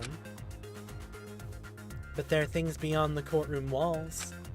Namely, the tools used for executions that you clearly have some agency over. You conveniently omitted the cause of death because it would have implicated someone not from our group. Based on what everyone else knows, it sounded far-fetched, but to me it was the only thing that made perfect sense. Zero seemingly had no power in the courtroom, proven by the fact that during the past two trials, the hologram's purpose had been purely cosmetic. That said, the machinery hiding behind the trial walls themselves could very well suffice not only as tools for executions, but for murder in and of itself. That's how it's gonna be, huh? So are you implying I took Forte beyond the walls, executed him, and dumped the body back out? Why wouldn't I just execute him and leave his body with the rest of the punished students? He didn't do anything to receive an execution anyway. I'm not so heartless, you know. You're missing a piece in your argument! Echo, this discussion is going nowhere. What would Zero even have to gain from participating? I have nothing to gain from intervening. And in my position, I certainly have nothing to lose. If the ultimate prize is so desirable that even an arbiter of the game would want to win it, why didn't Zero simply eliminate us from the start? Lyle brought up a good point. I haven't unearthed anything useful from Zero yet. And it's within reason that if Zero wanted the prize as well, we wouldn't have survived this long. So, there has to be a reason why. Echo, this discussion is going nowhere. What would Zero even have to gain from participating?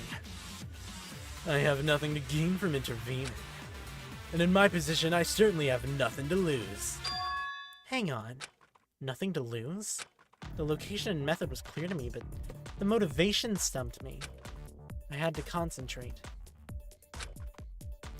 If Zero truly had nothing to gain by executing us all, why did he only now carry out a plan to murder one of the game participants? If he had nothing to gain, there must be something he didn't want to lose. Something he wanted to keep. Something or someone. Zero and Sei. They have some sort of connection. That very connection could become the motive I'm looking for. Kanan noted seeing Forte with the dagger last, just before the lights went out. Since Sei is unscathed and the room showed no signs of a gunshot in the wall, it's clear Forte must have taken the shot. If Forte had the dagger the entire time, he could have used it against Sei, and if Zero were observing his offense against her, then he would have reason to consider Forte a threat to Sei. That has to be it. It's impossible for me to assert with any certainty what exactly occurred in the courtroom. However, I can think of a reason why it happened. Yeah, right. And it's not for the ultimate prize. Like Lyle said, if the ultimate prize was so desirable, why wouldn't Zero get rid of us all from the beginning? In that case, winning the ultimate prize has nothing to do with why Zero acted. Although he isn't strictly a participant, he's still involved. That involvement, there's something connecting us as the participants to him as an overseer. Lyle, you have something very important that'll complete the picture. The note. It reads, "If you recognize one of the symbols depicted, then you have finally found me and are safe. Please do not speak of the note's existence. Trust no one but yourself." Lyle discovered this note in the pantry after seeing Sei duck in there for a brief moment. Sei must have known something as early as the third day. No, even earlier since Zero's emblem was shown on the second day. It's like Kanan said. When the Killing Game announcement came on, Sei must have been clued in on the person behind it. She's known all this time and played us for fools by ducking out of confrontation. Sei is the other insider.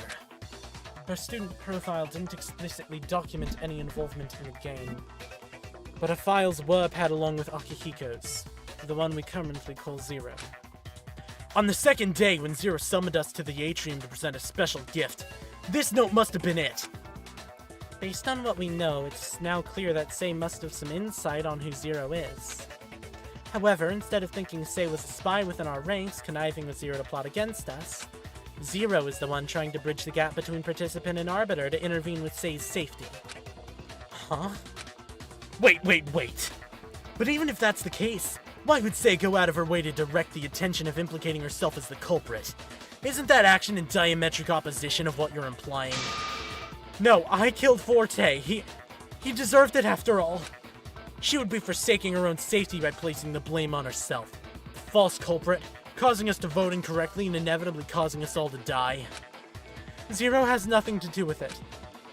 What Sei did to Forte during this trial was on her own volition, shattering the connection between her and Zero. If he killed to keep her safe, she completely threw the sentiment out the window. I'm the only culprit. Vote for me. Well, Zero, what do you have to say about all this? You'll never know the answer if you don't vote.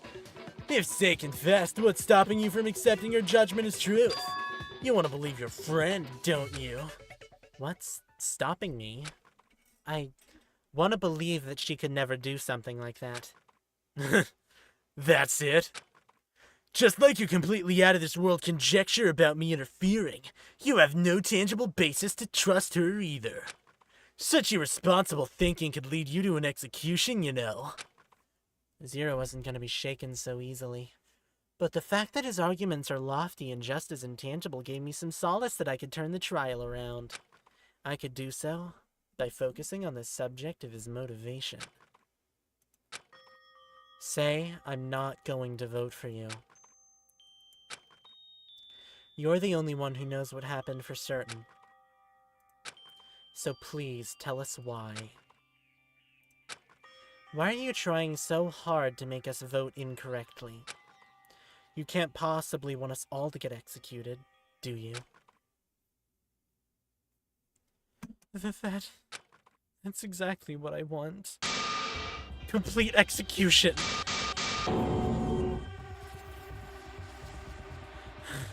Even though Kanan admitted to something she didn't do, I went with it for the sake of redirecting the vote. Regardless if you voted for her or voted for me, it was going to be wrong and we'd all face execution. And we would finally be freed from this horrible game.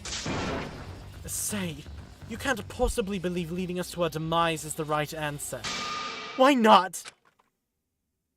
I hate it. I hate it. I hate it. Pandora is gone, Art is gone, Cyrus is gone, Ashley is gone. And now Forte is gone because of me.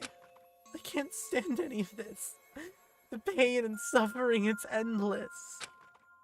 Zero killed Forte to protect me, but I don't care. I don't know who Zero is anymore. I came all this way to find the shell of someone I knew. When will this nightmare end? When can we escape? Even if we don't kill, someone dies and we're still stuck. We're trapped, and I'm tired of believing in something that will never happen. I have nothing to lose and everything. I have nothing to lose and nothing to gain. Why keep going? What's the point of fighting? Everyone is slipping out of my fingers, and I'll be left alone. Alone?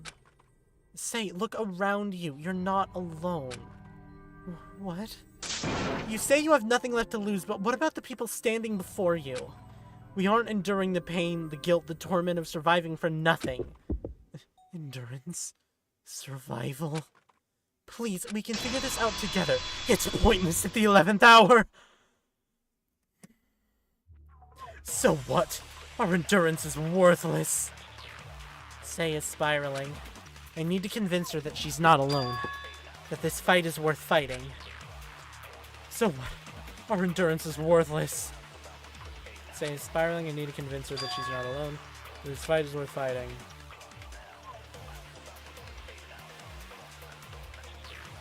What the fuck?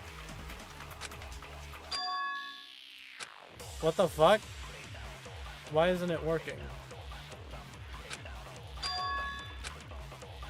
Oh, I need to spam click. So what? Our endurance is worth...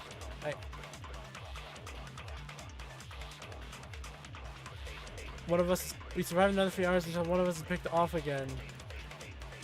I'm just expediting the process. The cycle will continue endlessly until we cease to exist.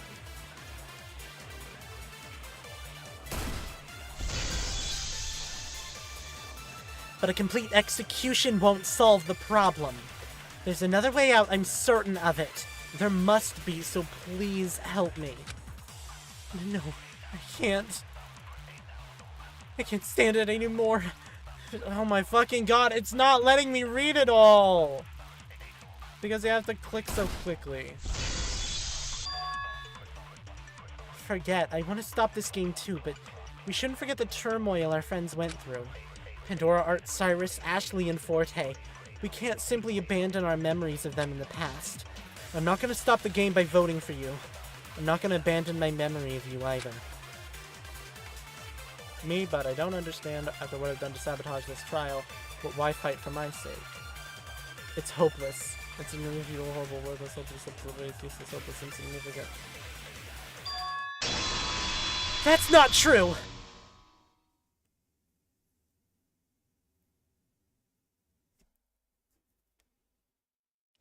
The truth of hopelessness was staring us straight in the face. There was no denying it.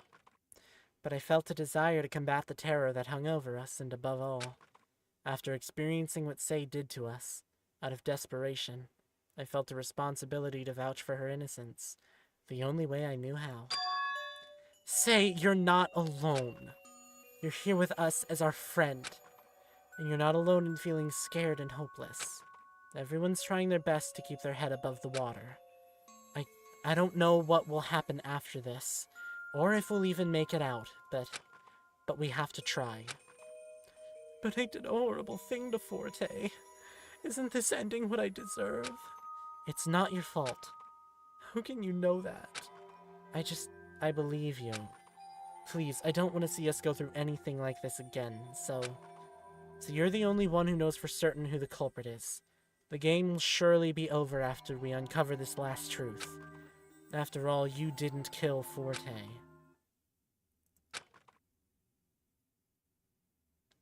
How could I? Of course I didn't kill him. I was so scared. Echo was right about the motives, and the fact that little by little everyone was being pushed some way or another into distress. I felt the pressure mounting. Who was to know what sort of motive would be delivered? I took the dagger to protect myself. I couldn't possibly know what was going on in anyone's head after those motives, could I? I wasn't even relieved that I didn't get a motive because I couldn't help but think about everyone else's. That everyone would be given a reason to turn on one another. And when Forte said he would take matters into his own hands, I feared for my life. I froze after I slashed at Missy and he overtook the dagger. What Kanan saw was only half the story. He did appear to have the advantage over me, but it was just a performance. A performance for the only possible person in the audience.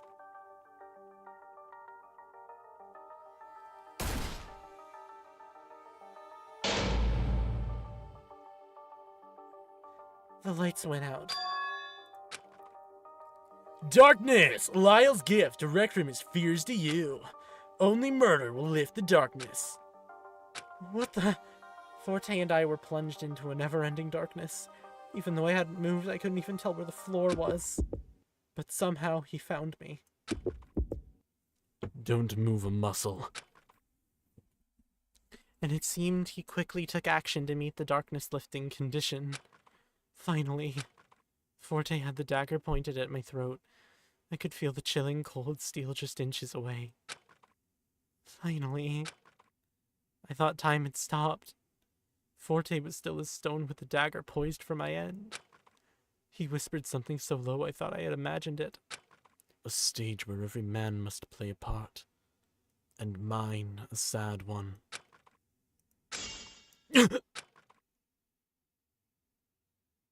Then Forte just fell. When the lights returned, I saw his body lying face up. A small pool of blood was forming behind his head. And I looked up to see the trial grounds walls close steadily, and the Zero hologram with this awful, satisfied expression. He made a gesture like he was holding an invisible camera. Zero clued me in on who he was going to mark as the culprit, even though Zero killed Forte himself. Zero planned to manipulate the outcome of the trial. I could see the trial play out in my head. Forte's gun wound would have been the decisive clue. The pool behind his head probably thought to just be from the falling impact. I couldn't believe it. Forte was killed because of me, and Kanan was going to be framed because of me. I picked up the dagger Forte dropped. If the true culprit was never going to be found, I was going to make the trial easy and direct the blame toward me so the wrong vote and executions following could happen right away. Then we wouldn't have to suffer a long trial. And this dreadful game could finally come to an end. After all, it's my fault Forte was pushed to do such a thing to himself. Killing is the only answer here, so he was forced into a corner, using me as bait to sacrifice himself to Zero. He went through those lengths for me. Why didn't he just kill me and be done with it?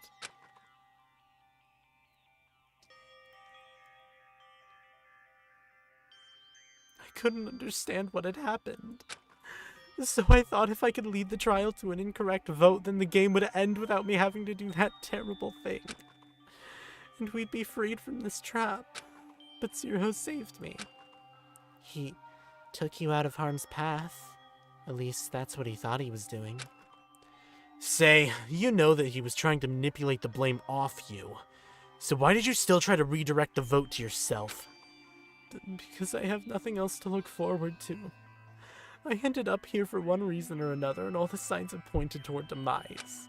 Because even after all that, whoever that Zero is, he isn't my friend anymore. And now I have nothing.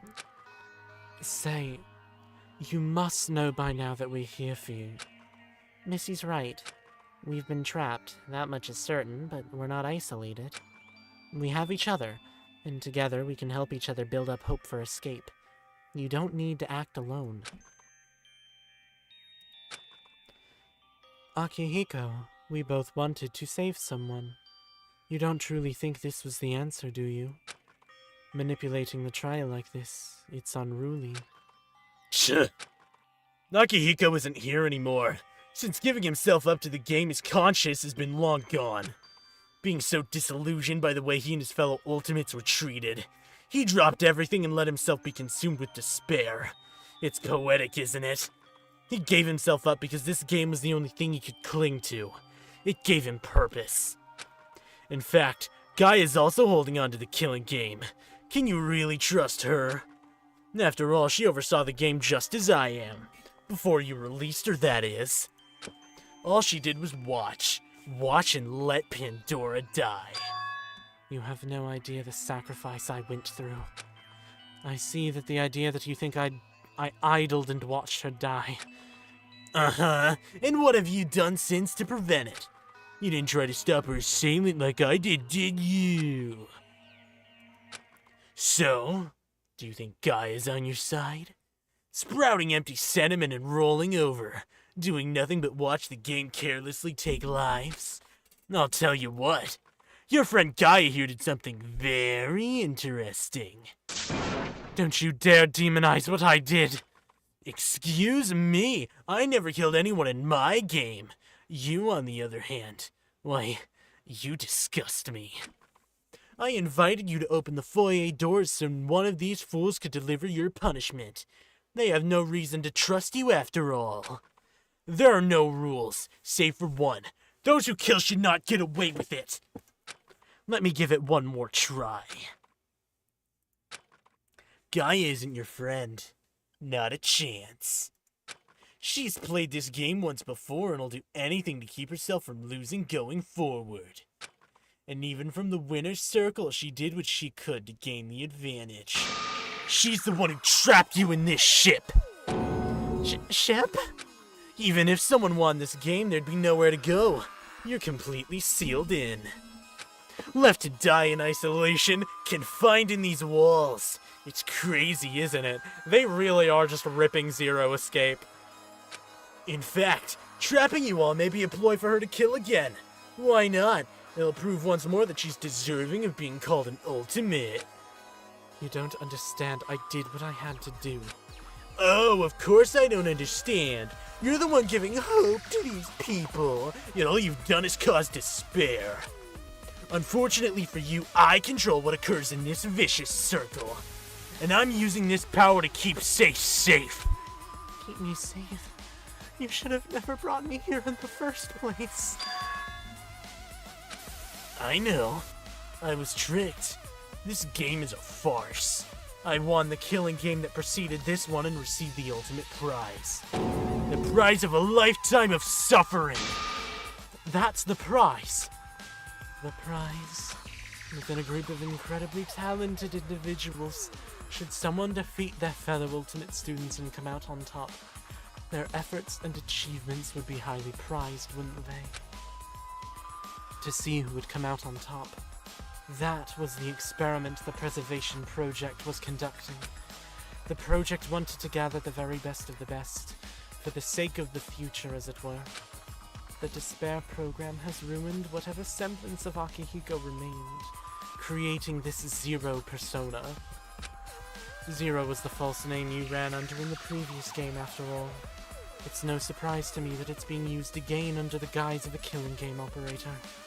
Despite that, Akihiko's will to protect Sei persists in the Zero memory. Forte must have taken the risk to see whether or not the entity connected to Sei would act. I hardly recognize him anymore. His voice is the same, but I don't know who that is anymore. There's no trace left. That's right. He's a shell of his former self. The game and all its terrors now inhabit the ultimate radio host. Aki wanted to erase the wrongdoing he committed in his game and...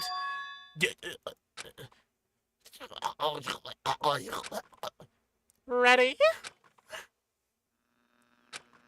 815165. 815165. Quintuple O. Wait, is that quadruple O? Quadruple O. Stop! The hologram cracked in and out.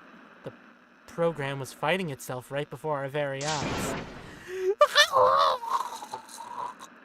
I have no idea what sound that's supposed to be. Your efforts are wasted.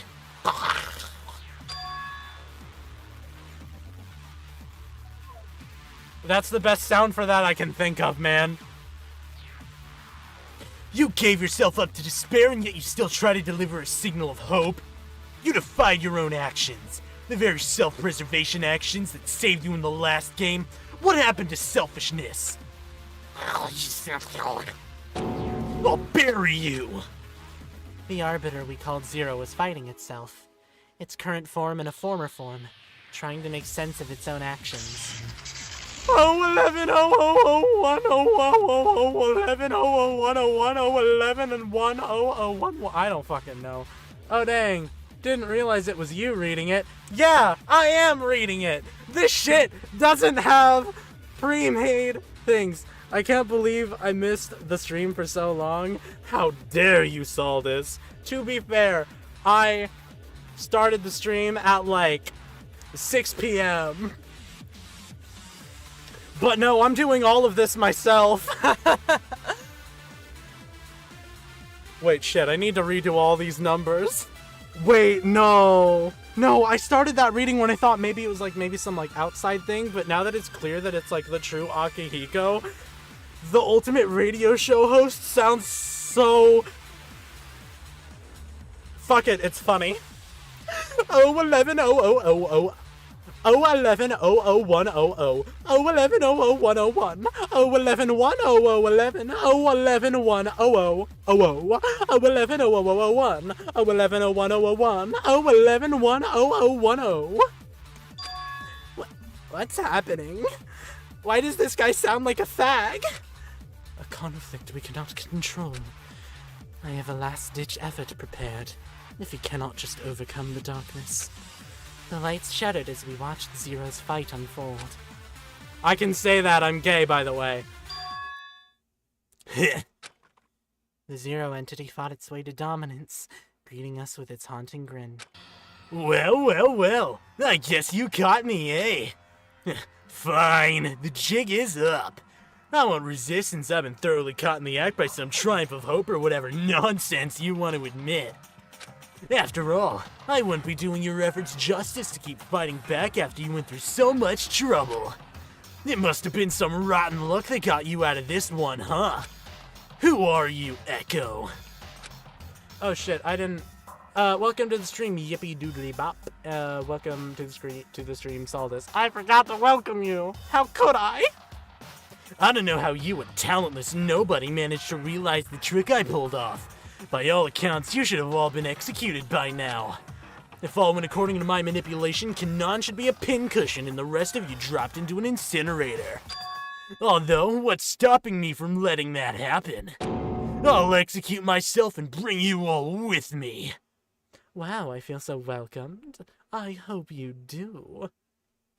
Can I say it? What do you want to say, Saldus? Oh, I don't know. Can I say the bad word? Saldus, if you're queer, you can say faggot. I don't remember if you're queer or not. Which is a little bit of a weird thing to say, given that I've known you for like, what, 2 years at this point? 1.5, maybe? I'll execute myself and bring you all with me. Don't you dare. This is the last show with your host, Zero, signing off today's cast with eternal dead air. The lights bloomed violently, oversaturating the trial grounds with a blast of glaring heat. I'll tell my husband that. Yeah, tell your husband that. Damn it, no! A tremor tore through the room. The sound of metal creaking filled the halls, and the lights flickered dizzyingly as we all struggled to gain footing. Everyone get down and cover your head and neck! We all dove to the floor, each quake jolting us to and fro with ease. Ka-thunk!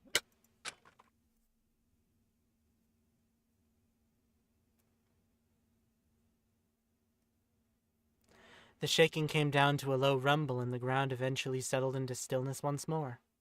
The lights returned to a dim glow, and the 5 of us cautiously rose to our feet. The trial grounds were quiet. Where's that bastard Zero? Lyle leapt to his feet, darting around the trial grounds for signs of the Arbiter. Are you all right? A concerned, static-filled hologram of Gaia illuminated the room. We're fine, no thanks to you. I'm sorry, I didn't anticipate the superstructure would have yet buckled under pressure, but seeing as Zero overloaded the system, the adverse effects of his self-inflicted execution may have sped up the process. What are you talking about? That doesn't explain where you were and why you're never helpful. Lyle, come on, we're all fine, aren't we? I helped Kanan to her feet, as Missy did the same with Say. Are you okay, Kanan? A little shaky, but I'm in one piece. Thanks. Missy, Say, we're all right. That is a relief to hear. So that's it, huh? Right? Huh? Zero is gone, the game is over. We're done here, aren't we? So let's get the hell out of here.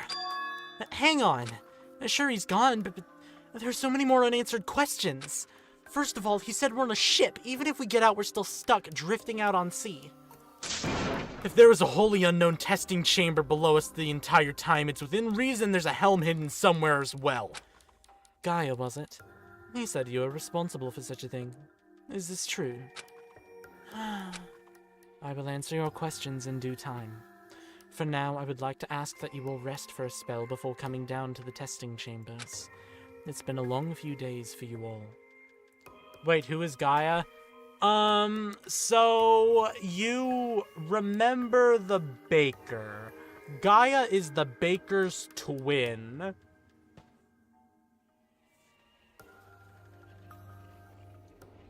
Who was, you know, apparently the, nice computer thing. So, yeah. You missed a lot. You missed a lot, Saldash. It's been a long few days for you all. What? And let you jump ship through a concealed exit passageway while our guard is down? No way. Yes, the baker. I definitely remember them. Yes, we all remember the baker. Pandora, of course, best character. Pandora's great, yeah. I'm just horrible with names. Lyle, I understand your desire to push forward, but a break would allow us to sort our thoughts. Please, I'm not going anywhere. I will await your arrival. Gaia's hologram clips out as the rest of us shuffle idly. Lyle huffs and shrugs as he made his way to the elevator. Looks like that was the end. There was no vote, no execution. Just the end. Although Zero's destruction provided some relief, I still felt uneasy. There was still so much uncertainty that was lurking before us. I sighed.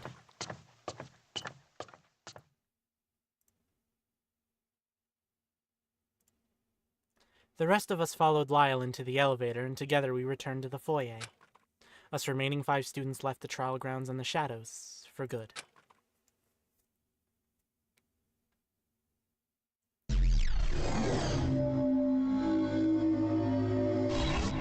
Chapter 4 end. 5 students remain.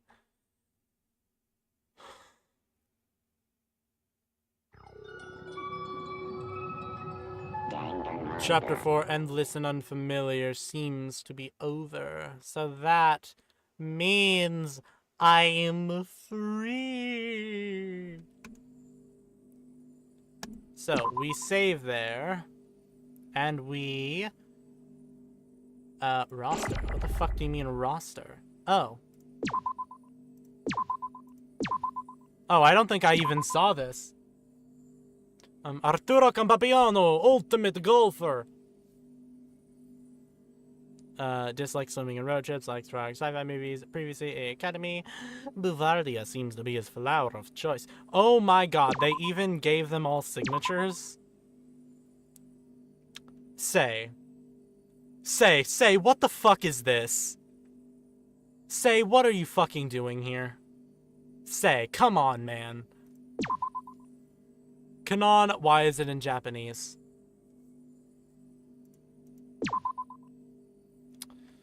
Ew, gross. Forte. Yeah, I kind of expected that one. Cyrus. Sirik. Cool. Lyle Termina. Oh, Lyle, my beloved. What is this? Why did we have... Why are you appearing? What? What is this? What does this mean? Is that your friends? Is that who you're friends with? I'm sorry, I got so sidetracked by this roster menu.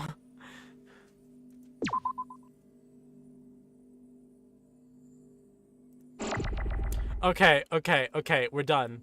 We're done here. We saved. We're at the main... That is all. That's chapter 3 and 4.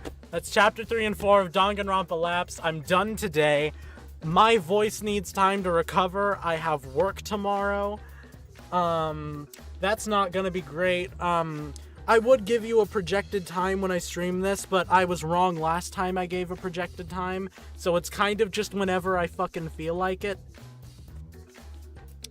But with that out of the way, if you enjoyed, please do consider subscribing and turning the notifications on. I don't upload much, but it would make you notified every time I go live. No, wait, what's Pandora's signature? We saw Pandora's signature. Goodbye, this stream is really cool, even though I was here for 4 minutes. Well, if you like that, you can always check out my VODs. Well, yeah, if you want to. You're really cool, yippee doodly dap. Hope to see you in the future. Well, without much further ado, fare thee well, my rats and rodents. Goodbye.